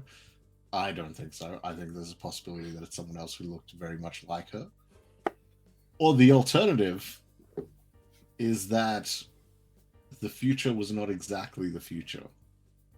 Like, it was an alternate future potentially where she survived, or was something else created for us to go through and that sort of a thing. So yeah, so there's this. Jean believes in that future. I don't know if I fully do. I'll put it that way. So my theory is like, Valentina's the one thing that throws me off of that, being like, maybe, I think that she faked her own death yeah. because of like the amount of shit and like the amount of people that were like chasing her and like her family and like all this stuff, and she was the last like surviving member of her family, and I reckon that she faked her own death and is like out doing something heroic. Waiting with her rifle. Yeah. Well, not with her rifle, because someone else took that one. Yeah, we got her on the bus. Yeah. According to the Blunderbuss. Fair's Handbook, dragonborns are born from eggs. There you go. Delete. Oh, Drakik was a little egg. Like a little Pokemon. But then it was cursed and turned into a dragon. Turtle.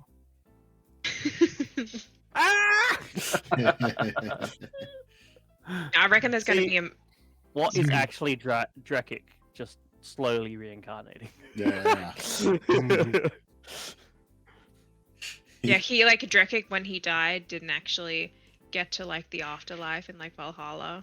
He like went to hell. No, he got up there, and then the gods went, you know what, be funny, get back down. Off you go. Get to marching. Well, I mean, if he hadn't had his curse removed, he wouldn't have gone anywhere. True.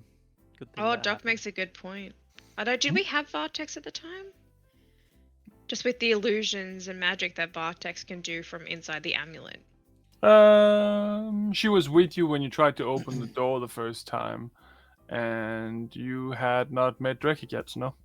So yeah, Vartex wasn't with us when the death happened, but Vartex was with us when we visited the future. Vartex was with you just as long as Drekik was. That was the same Yeah. episode. Yeah. True. Yeah, because So- you met me, and you were like, we're hunting down this guy, and I'm just like, Also, this is I'm an interesting trying to- point that you haven't necessarily mentioned, but he just came back and is like, "Hey, here you go. Here's the thing. I'm done playing with it." Yeah. Oh, Celeste has not forgotten that at all. It's like, "Oh, what the that- fuck did you do with it? She basically is thing. like, he's giving himself up, like, for what? She's very much like, she doesn't believe that he just wants to go back to the Feywild to die. That's why. What did he wish for? What did he dream of? Interesting conundrum. Or did he fail the dream and he's not actually Vartex anymore? Could He be is a Lily. living potato. Could be Lily coming back. Yeah. Sometimes I forget about that. And then I have the dawning realization, like, oh fuck, remember that whole thing that we did in Kronos Yeah. where Jean was taken and we had this, like... That's campaign 2's bad guy. We don't have to worry about it. We're good. like, remember? She was like a gigantic, like, Yep. god. So technically, Oh no. technically, I can say this because I've already written it. Technically, Asmalia is now back on the board as a god. Yep. That But, didn't take her long. Oh no, she already had a following, like a whole army of red people. Clones. True. Yep. True. That raises a good question. If you have an army of worshippers that are all clones, are you technically being worshipped by one person or by multiple?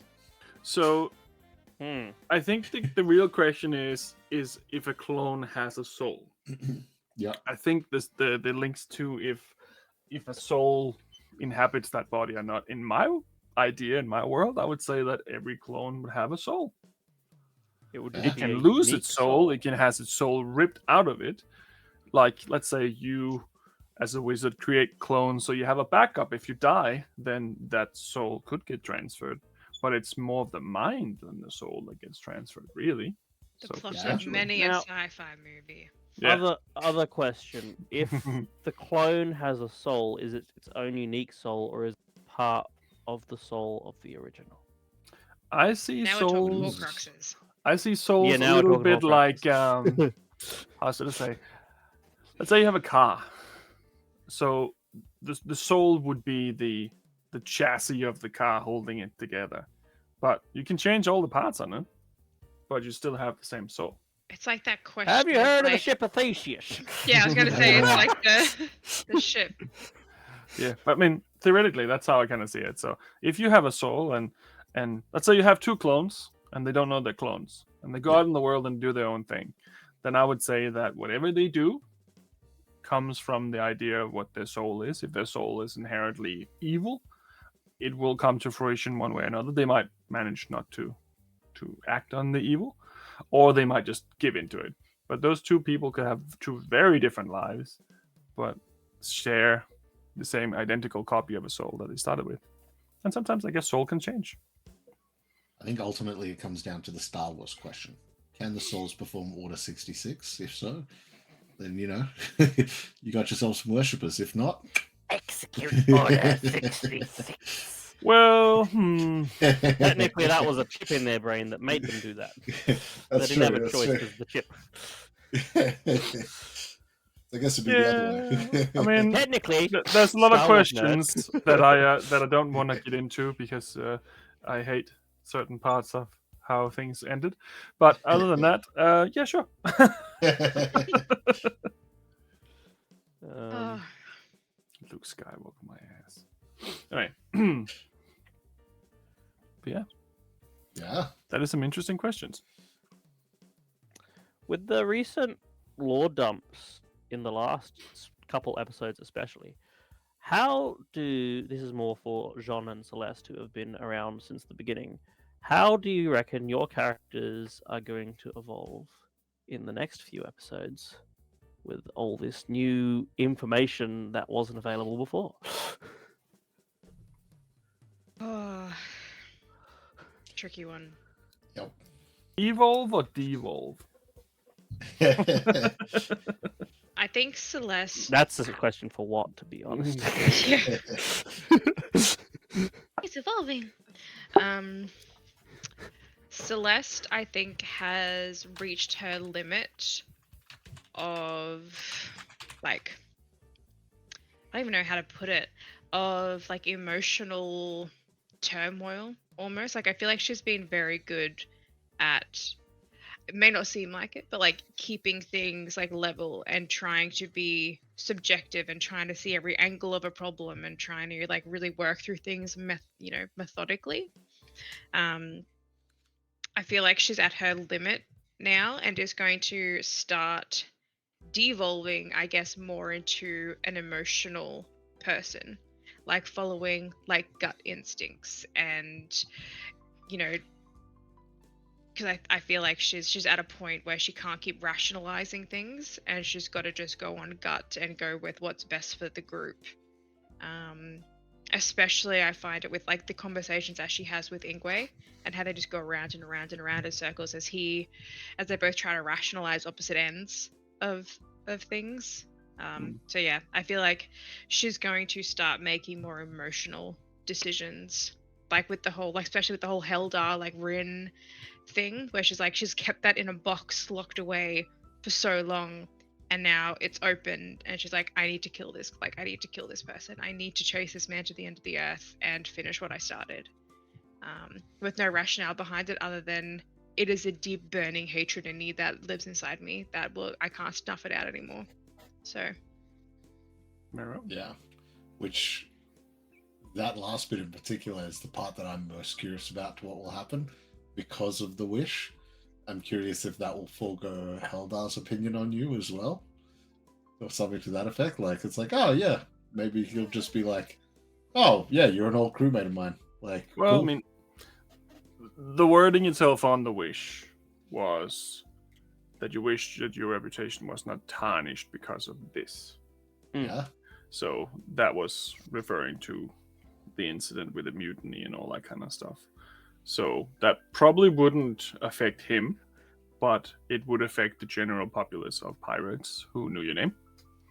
So now everyone definitely knows your name, but they don't care that you were like a mutinist, because you weren't. And even if you were, they proven wouldn't in care. court. It has Yeah. been proven in court, and also whoever was trying to frame you blew up the courtroom. So yeah, that's one then it thing may that apply to me. she has this thing in her, like when they branded her with traitor, she took she went back into her room, drew a picture of Heldar, and then just wrote over his face like traitor, traitor, traitor, traitor, traitor, like over and over and over again. And then when he ran away at the end, she's like, he's a fucking coward, he's a traitor, he's a murderer, and like I feel like that is her. I feel like that is almost her catalyst more than returning home. Like for right now, is like, I need to end this. And I Yeah. feel But like you she's have gonna one last task before you can return home, type thing. and it's almost like she's always been an innately like selfish person, I guess. She's very like chaotic neutral, like whatever serves her in the moment is kind of, but I think feel like she's gonna get a little bit more selfish with it. Like, I Yeah. need to go and end this. Fair. Well, a lot of things have changed since you started, that's for sure. That's for sure. Yeah. 69 episodes in. Yeah. What a number. That's true. What about you, Sean? Right. Yeah, your turn. Yeah. I mean, Doc has Should an I say my interesting thing to lead? say there as well. So far, Jean has had his life manipulated a lot. Now being king, will he take charge and seize his own destiny?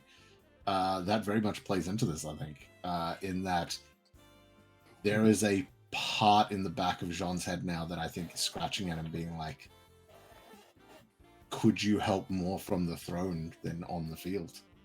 Could you provide, instead of a ragtag army of 4, okay, let's go with the 100 soldiers marching along with you guys now.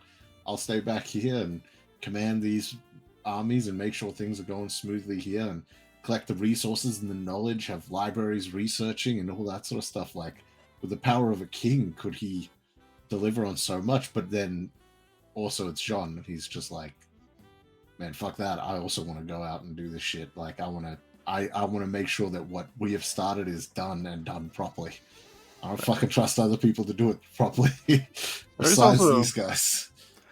There is also a limitation to it, because obviously you could do that, but you also know that there is a growing threat from somewhere else to Idna, so just taking the army out of there could potentially be quite catastrophic.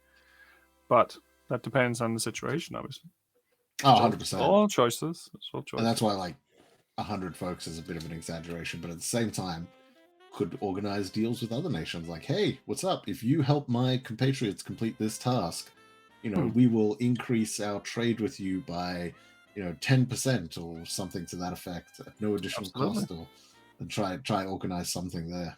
And then if you decided that you wanted to retake Shadanon, which we definitely are doing, by the way. Yeah. You have a nation the size of the rest of the world you've been in so far at your disposal. Yeah. Yep. Potentially. I mean, it's not necessarily the people want to support you because they don't know you. So yeah, I guess As Jean... my first order of king, Drekki's dad shall be sentenced to death. I claim, fuck this guy. I was gonna say, it's like all these plans, like increasing trade and making like deals with diplomats and promoting people to like noble titles, and it all relies on the speech that you have to give next episode. Yeah, exactly. Which what has been writing for you with what little knowledge he has. No pressure. No pressure at all. Well, I have an interesting question for all three of you. Yeah.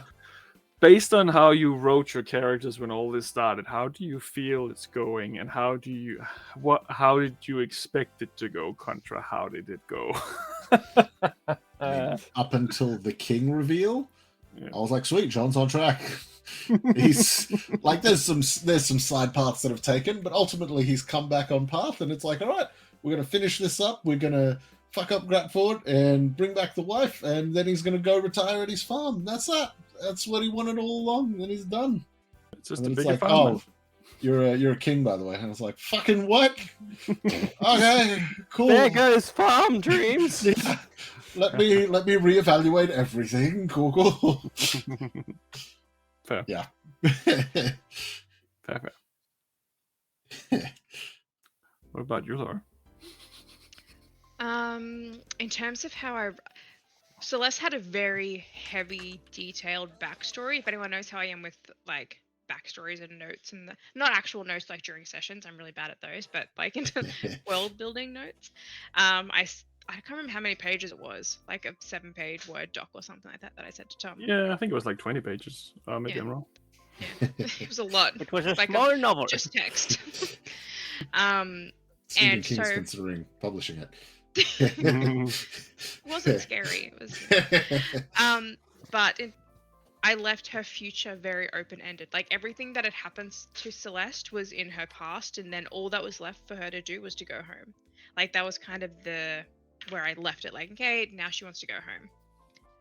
And so I was very open for development from that point, because there was also the thing where Celeste is very powerful back home where she's from, but when she came to the material plane, all her powers left. And so there was also the sense of like building herself back up and coming to terms with like who she was now without her father and without her sister to like give her power and stuff. So there's that aspect of it.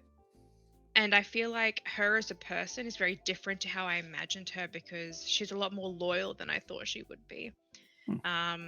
She's a lot more loyal to like Jean and Ingwe. We're getting there with what kind of? Oh, not really, but we're getting there. With Drekik, certainly she was. She's which I found interesting and helpful as well, because I was a little bit worried about having this like chaotic neutral, like, will yell at people and kind of person, but I feel like the group has taken it in their stride with how moody and flippant she can be sometimes, which I appreciate.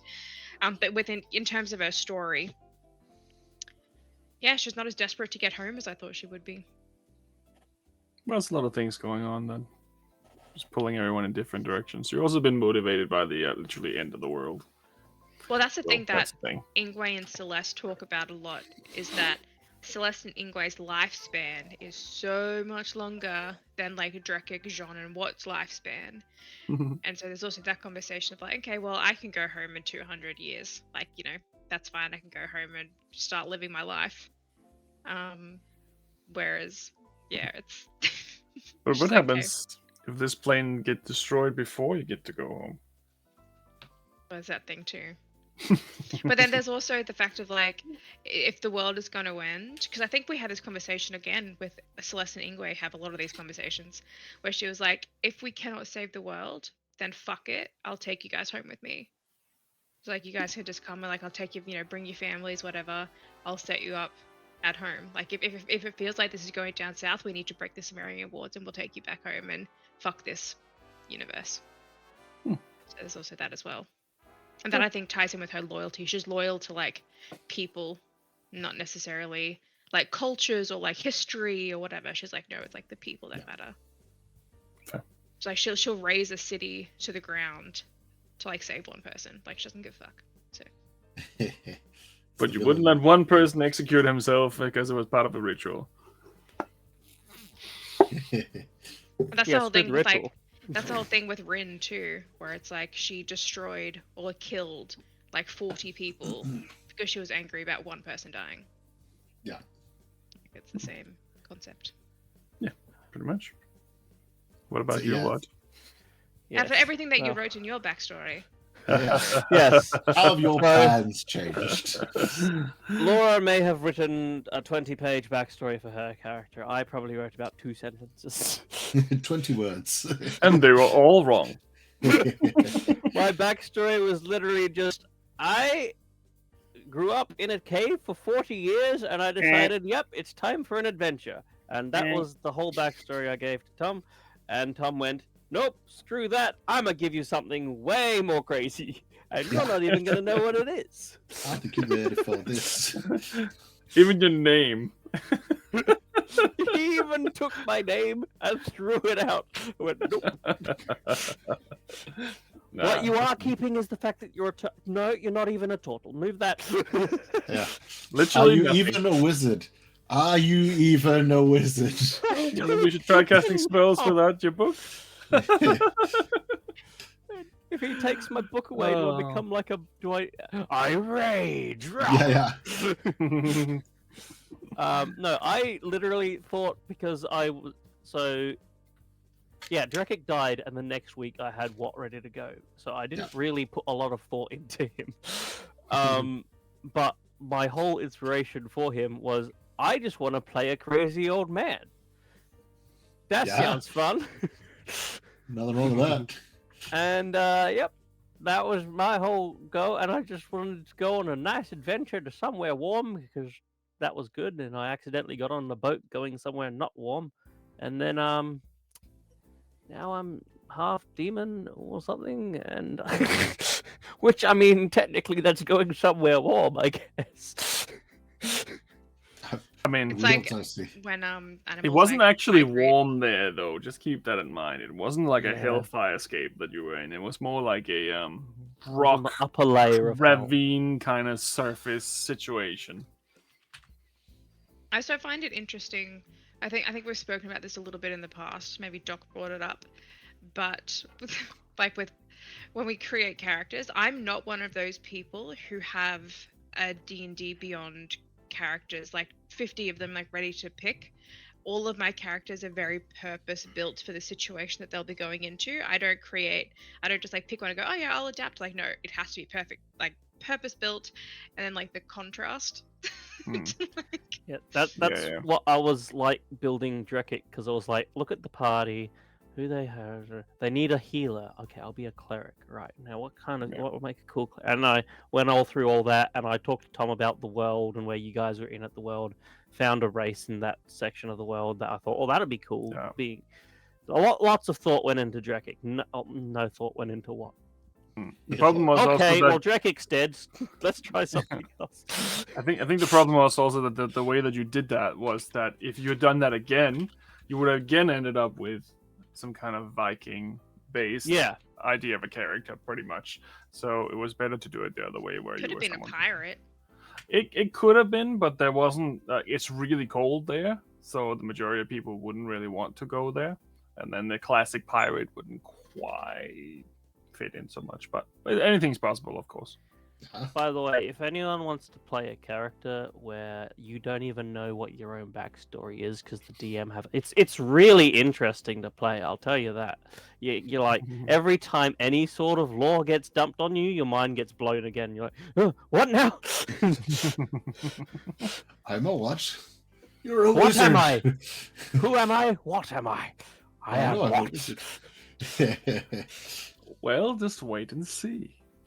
I'm not done with you yet. Oh, you haven't even scratched the surface. Nah. What's a wizard? Phase Oh. 1. I will say, since finding out that apparently I tasted flesh and liked it, I've been like in character and out of character going, am I trying to be evil? Am I trying to be good? Or do I want to screw these people over at some point? Or am I trying to gain their trust? What am I doing? Like, there's just this constant internal battle that Watt's having, that I'm also having, and it's just very nice. Well, happy to oblige. That's good. We'll know which path Watt decides when he's like, Jean wakes up and he's like, why are you chewing on my toes? Well, I know some people are into this, but this is not my thing. Please get off. fair enough. Well, I mean, we'll see what happens in the future, of course. I have very specific ideas in mind, but we all know that that's not how D&D works. Yeah. Things come and go. That's how Lily was invented. There you go. I like how some plans you have from the beginning, like John being the king, and other plans you have like, oh, let's just create an entirely new god. Circumstance calls for something. Well, yeah, sometimes you have to think on your feet. I like to keep it. Obviously, I have some general ideas, but you can't make it too specific because things are going in weird directions. There's a good chance you would never have found out this stuff. And let's say, I don't know, you would have attacked this thing and you wouldn't even have picked up on the fact that nothing damaged it except for Sean. You would never have known this. Yeah. Or if Sean was the only one attacking and everyone was buffing him, then you would never have known. Yeah, there was a good chance we could have all gone down in that fight. That's Yeah. More so when you fell off the cliff. When it was free fall, that's where everyone was pretty close to just being like, can we change? Can we change the artwork for what again? New characters. Look, next character, I am playing a gnome barbarian. You cannot stop me.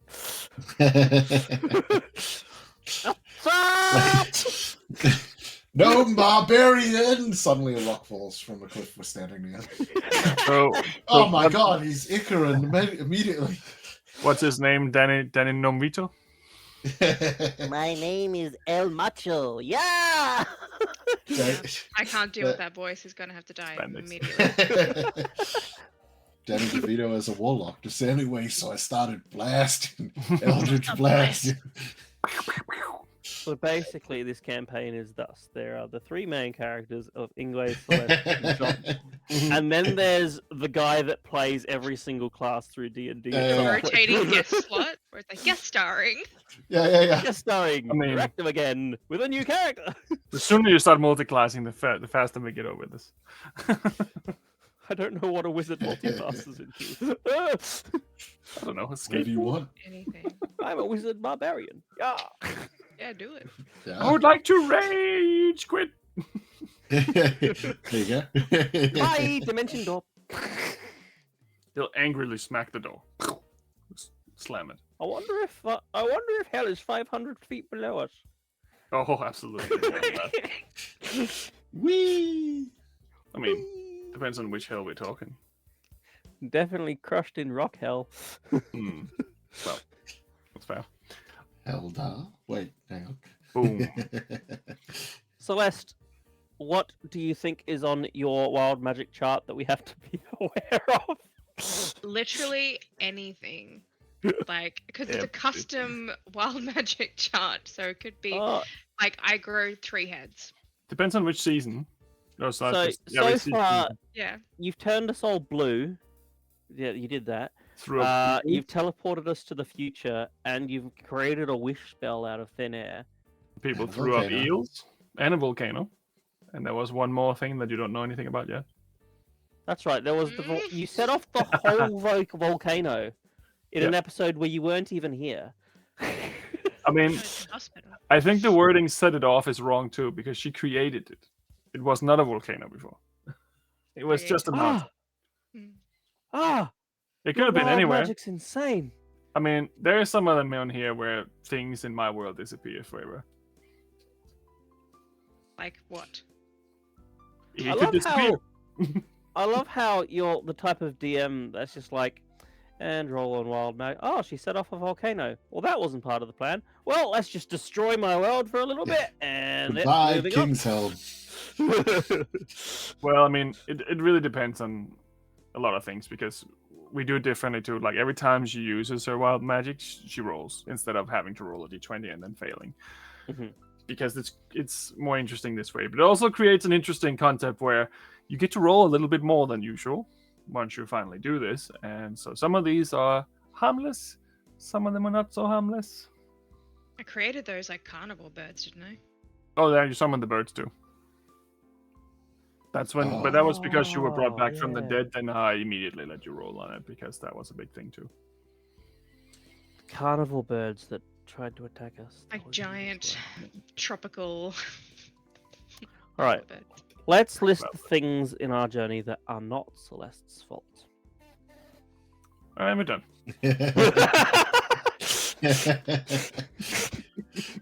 It's funny because Celeste doesn't realize that a lot of this stuff is her fault either. Because like when she created the volcano, she was in the room with the dragon, like the fire dragon. It was like a lava like fire room. Yeah, it made perfect sense. And so she just assumed that like when she cast the spell, like it like erupted, like the fire room like broke through, like, you know, like there are just some things that she doesn't. Yeah, no, I don't think she really knows this yet. Also, No, you were the she last doesn't. one out of your room as well. So we just thought it was a combination of us all doing the tasks that set off the volcano. So Yeah, but she doesn't realize it's her fault. Like it's. Yeah, there's 4 villages that was completely destroyed, and lots of people died. Chaotic. And I had to update my map. oh, Doc says, "Is I was gonna Celeste an say. angel like Vartex is?" Well, Celeste knows where she comes from, and she remembers having a childhood. Or does Unless she? That was fucked up in her brain, maybe. Hey, I mean- what knew that they were from a cave? Hey.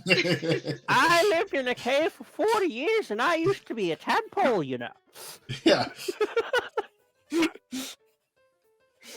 Well, Maybe we'll it's see. Celeste's sister. Maybe it's Cressida. I'm That's actually fucking wondering right. if what is one of the angels. Dun, dun, dun. We're all one of the angels. I'm genuinely Like, trying to because find Watt the list doesn't of know names anything now. about himself, and apparently he's changed forms quite a bit. Yeah. Well, Holidays in other people's there's bodies. nothing I can say other than we will see. Wasn't your like real name with an A? Maybe. It Isel? says Artocrow, but is that my Artocrow. real name, or is that just the name everyone knows me by? Yeah. It's I the name mean, that people were cheering your name by, but it Because I doesn't mean, necessarily mean that Vartex, it's real. his name wasn't Vartex. Iselmore disappeared, remember, as well. That is true. Hey, Artic- hey. Yep, Yeah. that I made that connection as soon as that Yeah. happened. I was like, "Oh my gosh, am I this angel?" Funny. Yeah. We also think that, Artichoke is not my real name. Thank you. because we also think that he is the one updating the history wall. Mm, Hmm. yeah. Potentially. I don't trust anything. Good old VK Incorporated. The shenanigans we get up to. Mm. I love how that was a temporary name, and then we just never went back to the drawing board. And we're like, Yeah. right, this is it now. I just love how you guys are just like, oh, so there's no point having this contract anymore. We should totally just destroy it. And what's like, yes, just destroy it. And then probing into what, and I'm like, maybe we shouldn't destroy this contract. Yeah. This means Sean would be able to kill you. Oh, really? Maybe we should keep this contract. Yeah. I think we should keep it forever. I want to be able to lie to people, but they'll be able to kill you. I want to be able to only tell the truth. Yeah. Life sounds good. Well, man, worked out well. It worked out okay. That was your own creation and your own prison. Now we don't know if it's a curse or a blessing. Yep. It was interesting though, because when you're like inside check, I was like, okay, sure. Natural 20. Plus stuff, and you're like, yeah, my inside check's like 28. I was like, good for you. Get fucked. Yeah, I could have rolled with this shit, but I was like, And then the second time I was like, oh, he's probably gonna be lying about this. Another natural 20. I was like, okay, dice are on my side. Yeah. So yeah, The power of dice. yeah, but sometimes it also goes the other way. I just love how we haven't like almost a literal god in the necklace that we just carry around for granted. Just at all times, he's just there. I mean, you worked for a god when you started, and you didn't even know. I never worked for a god. I don't know what you're talking about. Not even as Drekik did I work for said god. Yeah. I wish. I mean, obviously, I enjoy playing with you, Daniel, but I also wish that Tam's character would have stayed around for longer, because that dynamic between him and his patron would have been so funny. I wish I had played with Tam as well, to be honest. And I think that this situation with Vartex would have changed slightly based on that outcome too, because he was still technically trying to get Tam to do shit, pretending that was for Aethia. Everyone. Yeah. That's why the garden gnomes kept like following him. Yeah, it's funny. Oh yeah, Yeah. maybe one day. I have a question. I have a question for Celeste regarding something that was said earlier. I wrote it down and I was like, well, I'll get back to it. But anyway, so regarding that loyalty you were speaking about earlier, do you think that came about from Celeste sort of almost being forced with this group at first?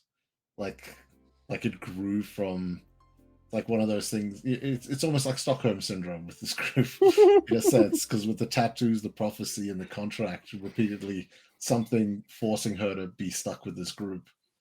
It's sort of built from that, or I think it's so Celeste, like with her childhood, everything has been out of duty. Like everything, like her entire upbringing, her career path, and like everything was out of duty. She never had a really close relationship with her family, so there was no like real loyalty to that. And then when she left, she had no one. And then she like stuff happened. She like joined the pirates. That was also out of duty and like obligation. Like she didn't actually want to be there. And this has almost, even though with the tattoo, it's kind of been the first decision that she's ever been able to make for herself, in terms of like, these are the people, like this is what I'm going to be doing, and I'm doing all this stuff. And I also think there's a loyalty to, these are the people that are allowing me to do it, and these are the only people that I've ever really outside of Rin like been myself with, and have been able to, and like have accepted me, even though I can be a piece of shit sometimes. Like I can absolutely choose someone out and like give them a piece of my mind and have a really big full-on argument about like loyalty and love and life and morals and all of this stuff, and still walk away as friends. And I think that's kind of been the real catalyst for that, because she's never had that. Yeah, so, fair. Kind of like her first actual friendship with people. I don't think she's ever really had a friend before you go. I don't think Celeste really let out her true feelings when she found out Drekik died either. Do you reckon? No.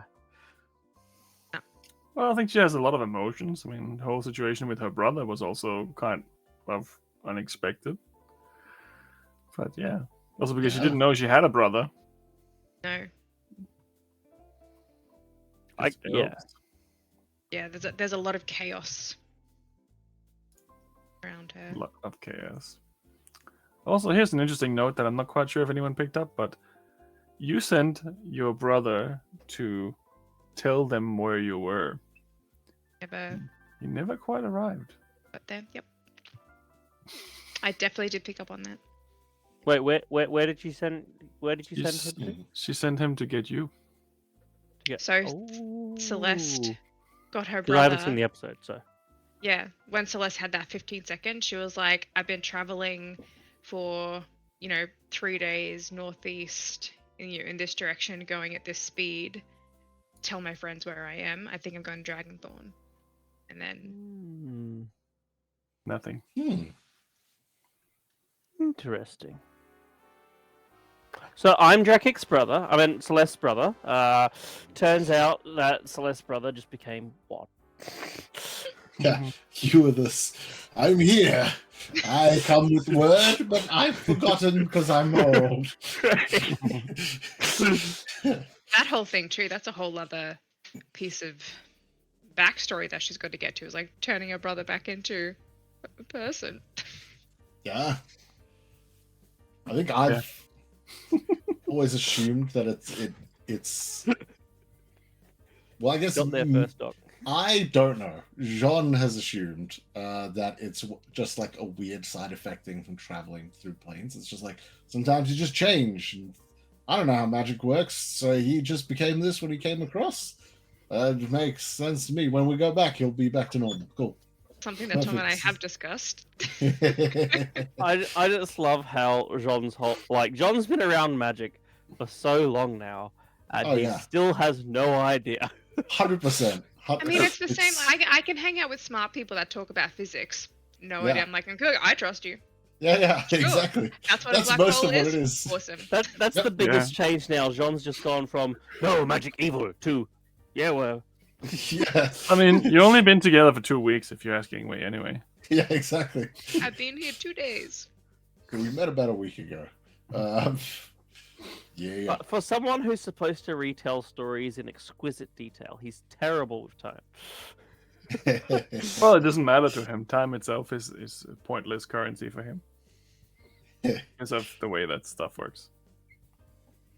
Also, all the stories he was told was wrong. Yeah. Oh. I'm looking forward to going to another plane just to find his mother and figure out that side of the story, because that's a mystery and I want to unravel that. Yeah. For sure. For me, it's a large thing of just curiosity as to how traveling to the plains so early after they've been opened and after they've been closed for so long, how that will impact those that you encounter. Like, imagine, the fire plane is fully aware that like those sentient, they're fully aware that Bye, Doc. Thanks for coming. We're fully aware that Doc is gone. Bye, Doc. The doctor has thanks for stopping by. But yeah, like they're fully aware that the planes have been closed off, this is that, and then suddenly out of the blue, this party just rocks up and is like, hey, we're looking for this person. It's like, first of all, who the fuck are you and where did you come from? It's like, what do you mean? We came from the other thing. We saved everything, the planes are open again. It's just like, no. Things are not going that easy. Like, imagine the amount of mad people, not mad as in anger, but mad as in if you've been trapped in a desolate place for so long, how long has it been? Yeah, well, I mean, it depends on how much you know about the different planes, but the majority of these planes do have civilizations. Yeah. Even the fire plane does have certain types of floating through the fucking astral sea for 100 years.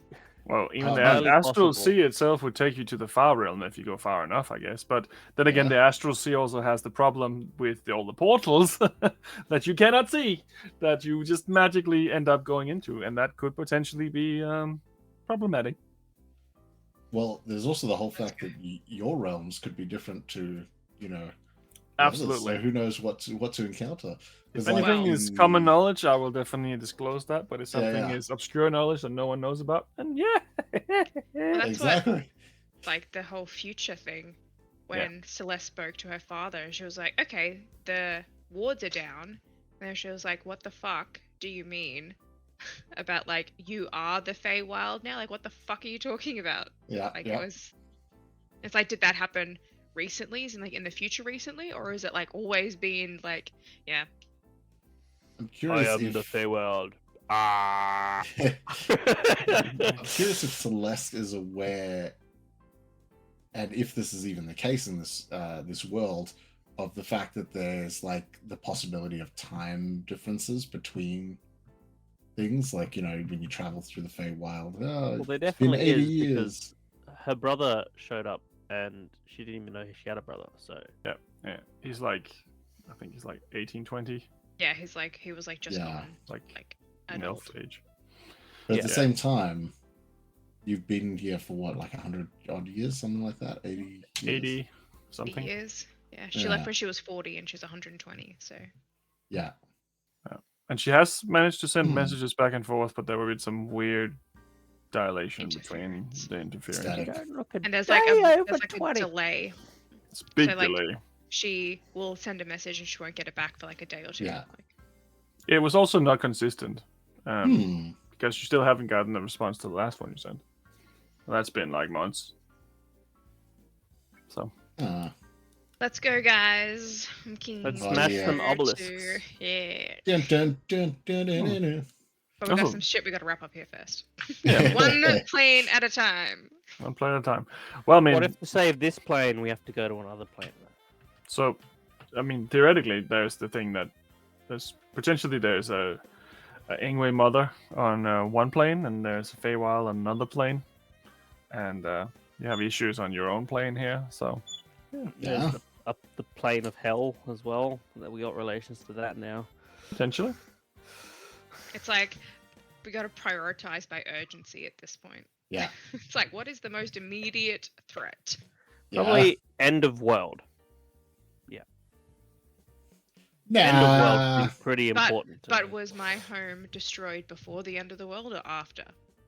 So there's also like, you never Well, got an answer to that kind of question. if we stop the end of the world, then it would be destroyed before. Well, with the time difference as well, who knows? You know, we could save everything here and everything's perfectly fine in the Feywild. We travel to the Feywild, all of a sudden we've jumped 80 years. And the Feywild is now fucked. Like, upon arrival, we're like, oh, and everything's got shit. And then we're like, all right, back to the material plane. 100 Right. years have passed. Oh, that's my great-great-great-grandchild who's running as king now because Jean disappeared one day. like Matthew McConaughey in Interstellar. This Yeah, little yeah, move was it's going to cost us 7 years. Yep. Potentially. Yeah. By that time, Celeste would have mastered her secret magic and just rewound time. So it'll be fine. Yeah. The amount of debt you could rack up really quick there. Oof. You parked your horse here for 1,500 years. I want It's a big like, parking ticket, buddy. Do the opposite. how put one powerful gold is coin in John's the God bank. Hammer really? Like, how powerful is it? Because we've seen it destroy like a dagger, a magical dagger like that. But like, is it like a 4 type weapon where you hold it up and lightning strikes it and you just can redirect it and crap? So I already given you the stats for it. I didn't. Yes. It was a 1d6 hammer. Oh, yeah, Yes, that's right. you did give us that, but the stats don't include ability to destroy magical items. But that's the other part. It's complicated. Well, imagine so. I mean, it looks like a normal wooden hammer to me, but Not even a hammer, it's like a mallet. This is like a mallet. Like you normally use them for. I think it's when you have barrels and you put the thing in, so you can pour out of the barrels. This is Oh, like yeah. a wooden Imagine- mallet. Like And tap. imagine you're just The like bunghole. at work with the Mhm. hammer, building house and hammering in the nails. Tuk, tuk, tuk. Hey, I got this fresh shipment of nails. They hold extra tough. The wood. Here, try them. Okay. Boom! Well, these nails are magical. oh, you help them out. Or you go and help out the local preacher, and you're like building this church, and then you hit this magical altar, and the whole church just disappears. Sorry, buddy. I hit it a little hard.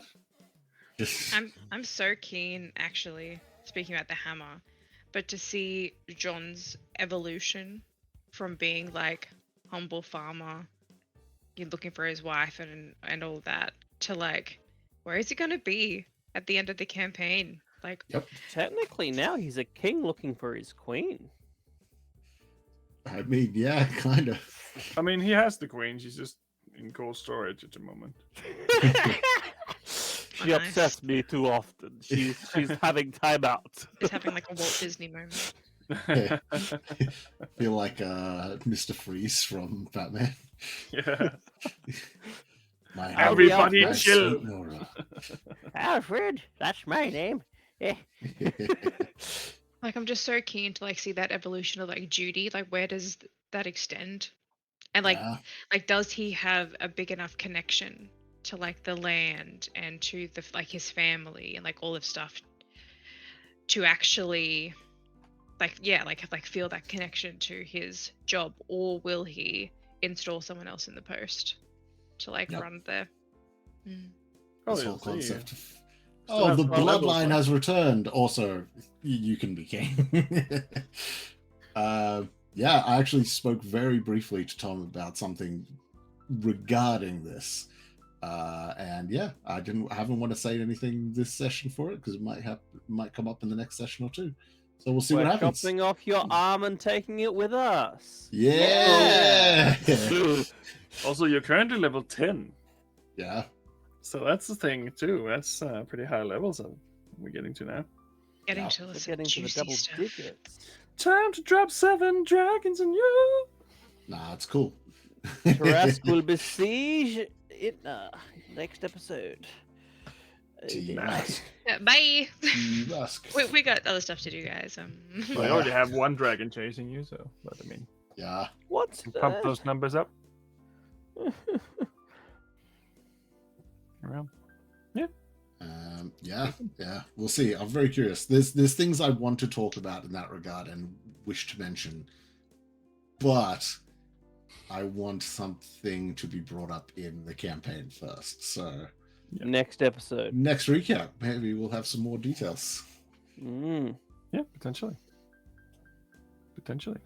Next we'll see. recap, we'll know if I'm trying to be the BBEG or not, I guess. Well, It was Ingwe for a long time there, but I don't think so anymore. Well, we still have a few sessions left before I have my break. So that'll be 1, 2, 3, 4, maybe 5 times. 5 Mondays. God, we got so much shit to do in the next 5 sessions, guys. Go, And the let's campaign. finish the campaign. Yeah. Well, you don't have to. I mean, 5 sessions is probably not enough to finish all the shit I've been writing. So Speed run. Challenge accepted. Yeah. How many obelisks are there? 4. 4 obelisks and the BBEG. There we go. 5. 1 per session. Fair. All right. We also need to get 5,000 gold. Oh, What's the right, quest yeah. from your We're start? Like, standing outside of a I swear, bank. you're gonna be level What? 20, What? and then you're gonna go to this dude, and you're gonna be like, "Here's your $5,000," and he's like, "Oh, oh yeah. I mean, this little tidbit of information is what I have for you," and you're like, "I already know. Give me I back my did money. that like 2 years ago." Like, who are you again? Yeah. No, we just go up to us like, "Hey, how are you?" Modify memory. Yeah, I hope you enjoy that gold. Yeah. Amazing. You spent it immediately. So crazy. Oh, I'm already in debt again.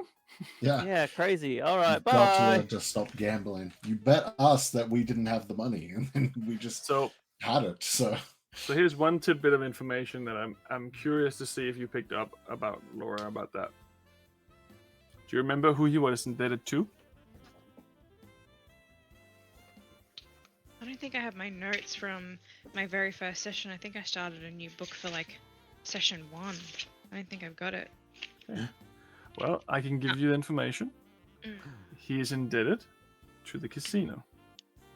Oh, the Pixie King. Pixie King. So, Interesting. yeah. Another It's, plot thread connects. I was gonna say I thought it was like a tavern or like something, but like when you say casino, you No, mean like no. the casino, like in Kronos, not like the local one in Nope. Riddle Run. There's only one casino. Everywhere No, else I is don't think I somewhere picked up on else. that. That's There's fair. only one casino. The rest of it's just pub. It's Yeah. just like normal Slot machines. gambling. Slot machines, but, yeah. but that's an actual A pool casino. table. It's like Yeah. Las Vegas. Yeah. So, yeah. It's interesting. Interesting. Not that it Interesting. necessarily like means anything, but it is just a funny little tidbit that I'm not sure if you knew. Hey, do a job for the Pixie King, eliminate the debt that way. You don't have to pay a cent, maybe. But that means getting in league with the Pixie King, which Well, yes. I'm not saying it's a good idea. I'm saying it's an idea. I mean, he already tried to kill Ingwe's friends. So. Yeah. Oh yeah, like the drow guy, wasn't he? Not the drow guy, the Eladrin guy, and like the people that were like stalking, killed Ingwe's think- friends. Yeah, and Ingwe's last remaining friends also gone somewhere. But we're still here. Yeah, but she just left. Didn't she? No. Was she the one that lost her memory in the town, and then we couldn't find her after? Yep. She can show us the wealth. She's having Drekic's child. She was not human. She was a fair folk as well. Anyway, Oh man, so much to unpack. Aye. it could take years to recover from this kind of financial disaster. I'll never Well, financially recover from this. So, I reckon our party's going to Sahani at some point. well, it's Oh, on the no, list that's already. isn't it? 100%. Yeah, 100%. Find out. It's on the list because you already have one plot point there at least. Imagine the I've cold-blooded got a couple. turtle zooming around in the desert. Like you've only seen him in the winter. Wait till we get to summer. I mean, you do say zoom, but I'm picturing more like a casual, brisk crawl. Yeah. What the? We will get there eventually. You look more like a prune than a prune. Yeah. Mm. Yeah. Should be interesting. Jean did mention he has a buddy there. So. By the way, does Itna have Yes. a West has teleportation contacts there circle? too. What's that? Does Itna have a teleportation circle? It does not. No. Ah. Sad. By first decree. You can if you want, King. Silver Eric. Yeah. Make a teleportation circle and recast it for 100 years. Oh wait, 100 days. That's it. He has to do it every single day for 365 days to make a teleportation circle. Yeah. Yep. Or you can buy one and just move it. Well, there you go. With my wealth, I buy the. The only reason I thought of that was because in my campaign where I'm a player, we had a floating castle. And one of the things we did not have was a teleportation circle, so it's really hard to get up and down. So we bought a already made teleportation circle built into a round slab of stone, but we just moved the slab of stone. Yeah. I mean, Cool. why not if it works? Yeah. It was very heavy and very expensive. It was like 50,000 gold or something. I mean, 50,000 gold worth of trips later, done. Yeah. That was good. All right. Is there anything else that you would like to bring to anyone's attention or talk about before we get to the end of tonight's episode? I have nothing specific, but I do have some AI-assisted questions if we would like to expand more. Let's do it. Sure. That's up to you guys. Sure. All right. So the first one is which episode stood out as the most intense or action-packed and why? Of these last You 10? becoming king. Holy fair. crap, that was a lore dump. I mean, Yeah. This is for the me, it was the episode one where you of fell off the rocks, where you fell off the side of the mountain, because that was pretty close to being a total party kill. Oh yeah, yep. For me, it was the one in the temple. Where like all Yeah. that stuff happened, where like we fought the snake and we saw the thing, and Jean was magically lifted up in the air with like crazy halo and. Yeah. That Yeah. was just like that whole episode just kept growing in intensity, and Yeah. it just did not stop. And then Yeah. cliffhanger at the end, it was just great. Yeah. Yeah, I agree. I think my favorite episode, is a draw between that one and the info dump we had in the session before. Yep. But yeah, I think most intense, I go with that one too. Fair enough. That's cool. Yeah. Let's see, where was the next one? We've already spoken about that. What was the most memorable battle / encounter that the party faced over the last 10 sessions?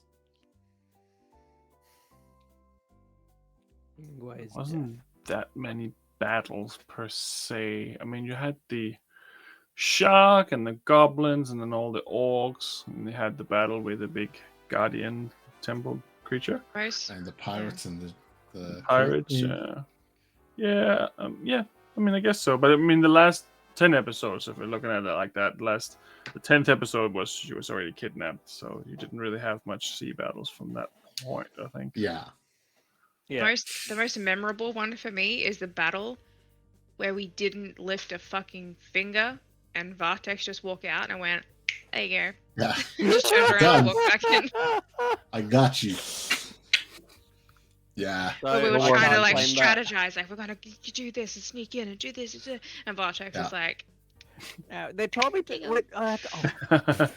It's like, knock, knock. Who's there? Butter. You better get your umbrella because it's about to rain. Yeah. call the ambulance, but not for me. Yeah. Oh, I'm just gonna butter you up nice and quickly.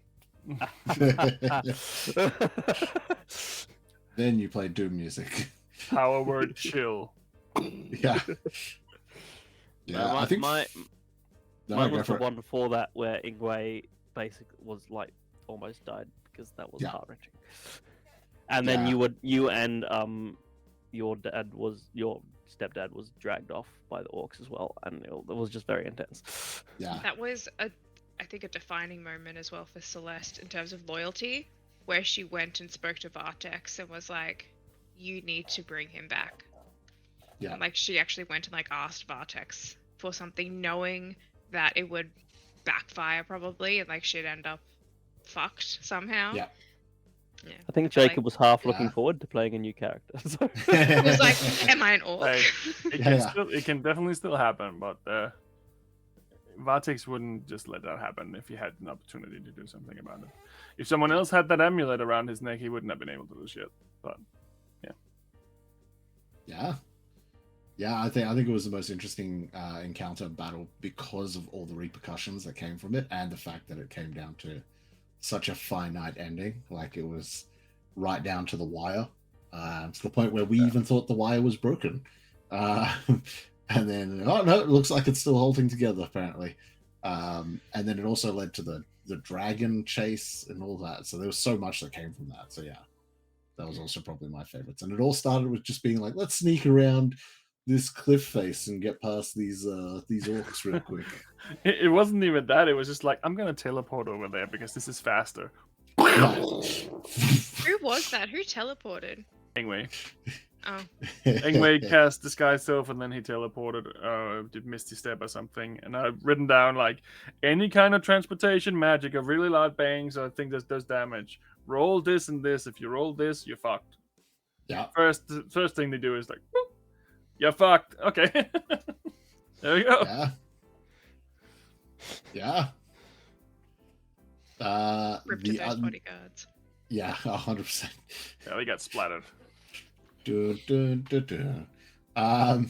Next question I got is, did your character encounter any interesting NPCs, of which who stood out the most to you? The madman. Yeah. Which one? Me afterwards. That'll. Fair.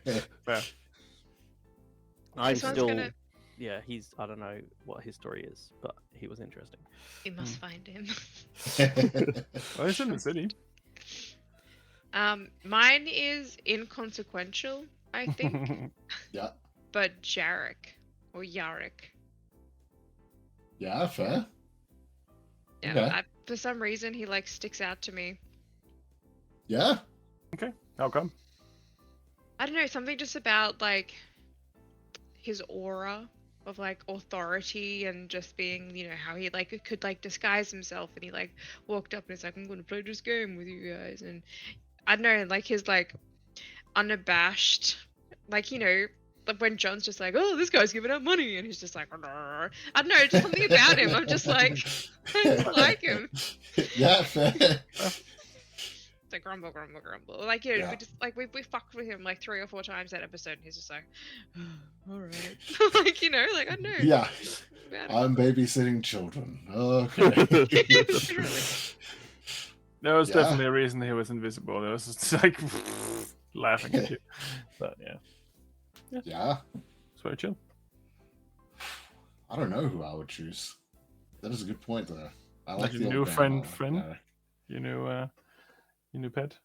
I mean, yes, from a certain point of view. See, that's the thing. Like, Jean does not like them. Like, they started like, cool, okay, cool, you do your job, this is that. And then after what happened, Jean immediately lost a lot of respect and trust for them.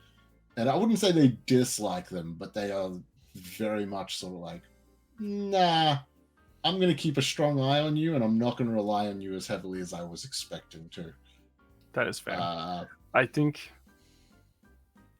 think I really like the character, but I also understand both sides of his appearance, if you can say it like that. Yeah. Well, that's the thing. Like, I found him very entertaining. I, as a player, liked him as a character. I thought it was very entertaining. Oh yeah. A very interesting type to have at that position in the story. Absolutely. But yeah, I was just like, oh man, it's hard to make friends with John, and this guy's making it hard, harder still. Well, you already hated Watt anyway. So. Yeah, exactly. That's my point. You're in the party, and John's like, this guy. Yeah. Well, you got an immediate challenge as soon as you became leader of a small nation. Yeah, yeah. Yo, we'll say there because it's the most. I guess it does say most interesting character. So yeah. I mean, it doesn't have to be. I just thought it was funny that he was fucking with you from the start. Yeah. No, maybe it's a demon. I mean, maybe. I'm a demon, man. Hey, we've already got one in the party. Why not another?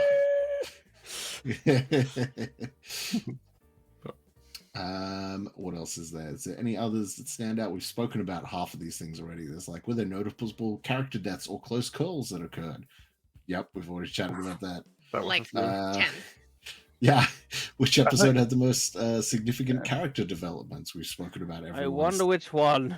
Big arcs and jumps. Maybe the one where he was floating above everyone and shining like a god. That's pretty big character development there.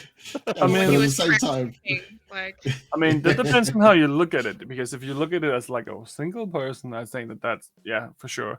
That is definitely that moment. But if you look at it from a different perspective, there was one episode where each of you had something happen to you at the end of that season. So that was interesting too. Like you finally got to meet Lara. You found out who the fuck you may be. Ingmei got a deal with the devil, and Sean got a little bit more insight as well. Yeah. So that was an interesting episode as well from that perspective. But from one single person's perspective, definitely the one with Sean. Yeah, I think the end especially brought a lot more focus to him. But I agree. I think in the last 10 episodes, everyone had some degree of major focus or story element pulled forward in some capacity or other. Yeah. The plot thickens. Just like milk. Like milk, yes. yes. If I leave this plot on the bench for a day or two, it'll thicken. Yes, good. It's a good plot now. Yes, good plot. It's not rotten plot, it's good plot.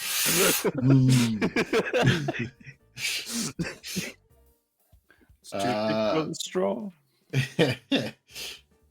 Yeah, I think we pretty much answered everything else in some capacity. Yeah, I think we had a good chat about certain different things. It's always hard for me because I can't really say anything. I can only just like, yeah, okay. Yep, yeah. My chat GPT just was like, are there any unresolved storylines or personal quests that the characters are still pursuing? It's like, the whole bloody thing. Thank you. Yeah.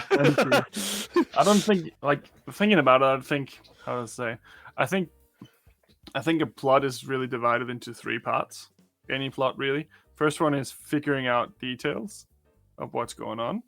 Second one is figuring out how to solve it, and third one is to actually do it, right? And I think a lot of these personal quests you have, you're on the first or the second path with most of them. Yeah. But you haven't really gotten to the third part until you got your hands on the hammer for any of these plots. So that was the first part, but even that plot is part of a bigger story in that sense. But I think that's also why it maybe felt a little bit more like a victory when you did it. I think. Yeah. Yeah, it feels like now that we've got the hammer, like we've actually like done something as far as the major plot line is concerned. Like getting to the hammer was just in like ever since I joined, it was a thing. We needed to get to the hammer. We needed to get to the hammer. And now 50 episodes later, we finally gotten to the hammer. Yep. Yeah. Pretty much. So yeah, it just feels like such a major plot line that we've been reaching for so long, and here we are. Yeah. Also, now that you're level 10, you also become more famous in a sense. Like your deeds are definitely told by more than have just a statue art. built from him. Yeah, for sure. Yeah. And other things may happen too. Like you have a potential king in your party. Well, Not not a even potential. King, and He actually, is. I mean, you definitely have the option. If he wants to yeet like his ancestor did, that's still a possibility, of course. I'm just looking I'm forward out. to the first 2 hours It's of our in me next session. bloodline. Just sitting back, don't have to say a Yeah, word. yeah, exactly. Just get to sit back, get some popcorn. And it's D&D, so a 20-minute speech is really, like a 4-hour speech. So, Yep. you know. Because you get to everything's gauge longer the in reaction D&D. of like every single person in the crowd, Yeah, and exactly. everyone's making rolls and. Yeah. Feel free gonna to make you, tweet that speech I gave you. Ingwe and Watt wrote it together, not Yeah. GPT. My I'm gonna name make you roll is for each Sean sentence. Ordenfor. DM, can I gauge what the first 3 rows are thinking? Can I gauge the next ones too? Yeah, cool. Insight. Yep, and the next ones. All Looks right, like yeah. they're unconscious. And like for every line, you have to roll a performance check to see if you Yeah. stutter on the words or if you drop your palm cards or like. It's to the level where it's just charisma saving throws at this point. Yeah. Yeah. All the verbal insults. That was legit that one. I just rolled for funsies. So there you go. Oh god. Just a constant cash as Tizia's level. I'm looking forward to it. Very well. Yeah. All right. Well, I think we've been pretty round most of these questions. So if no one else has anything else to add, maybe we should roll for some raid. Let's do it. We're Yeah, that early kinda. tonight. Yeah, it's only a recap episode, so. Only a recap. These are the most important ones. Yeah, but I mean, we don't you don't necessarily go as long as the other ones, but we're close though. We're still like half an hour off. 11 for Oh me. yeah, we pushed it. Well, we didn't push it really. It was a good discussion. I got a 4. What'd you get, Laura? 11. I got 17. Ooh, we have Oh, a so lot. close. Oh, I think I got let me- 6 in a row once. So. Let me browse the Dungeons and Dragons sections. All right. Do it. We have Mike Moans. What? Wrong category. Mike Moans. No, Yeah, it looks we've like rated he's Mike Moans painting before. D&D With his. Oh, yeah, never mind. I follow We'll be the first one after that. Yeah. What? Who get rated by? What? We've rated Mike Moans before. Oh, okay, yeah. Oh, Yeah. did he though? Yeah. Moan.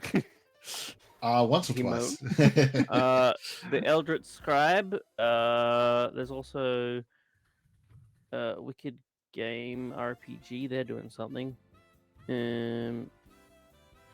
Nope, not them. Not them. Monsters and Mayhem. They seem pretty cool. They suck. Game Master sucks. Like he's so bad. He just blows up his own world all the time. We could go to a German stream. 9. Well, I mean, the name is Synchronsprecher Spielein D&D. Synchronized speakers play Play D&D. D&D. I guess so. I feel Oh, like that's right. You actually synchronized. speak German, so how was my pronunciation bad? Terrible. It was just as good as German, It people. couldn't have been worse. Oh, okay. Cool. It could be worse. You could be speaking Swedish, but then even no one would understand that, including the Swedish people. I The think we deliciousness should of raid Mike Moans because he stood out to me. I'm I sure don't he think did. Oh, shut up. Don't torment the Stop name of the it. guy we're raiding, man. Stop it. Oh, it. no. I'm sure he's a nice guy, but the name is funny. I mean, when we started streaming, we were constantly the what was it? Sword hungry lesbians or whatever it was that we were Oh, streaming as because we yes. couldn't Oh, change yeah. the name because someone else was streaming to level up dice. Yes, I remember that. Yeah, Wait, that what? was interesting. So Never So we couldn't be mind. Monsters of Mayhem when we started. That's funny. no, we couldn't change the stream name. We didn't have access to do that. We had to get someone else to do that, and sometimes they just weren't online. Fair enough. So That's we were funny. just streaming under whoever was streaming last time's name, and they had some interesting choices in their names.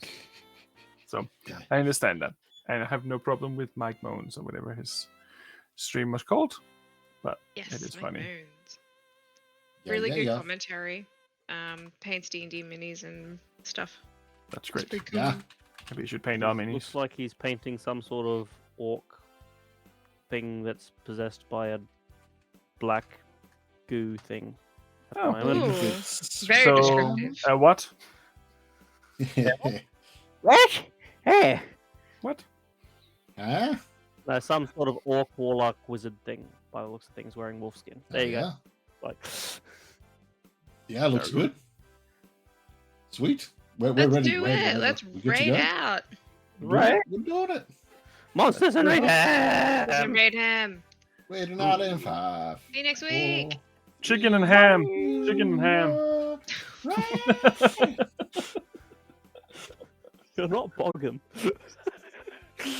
I think that's a giant. I think.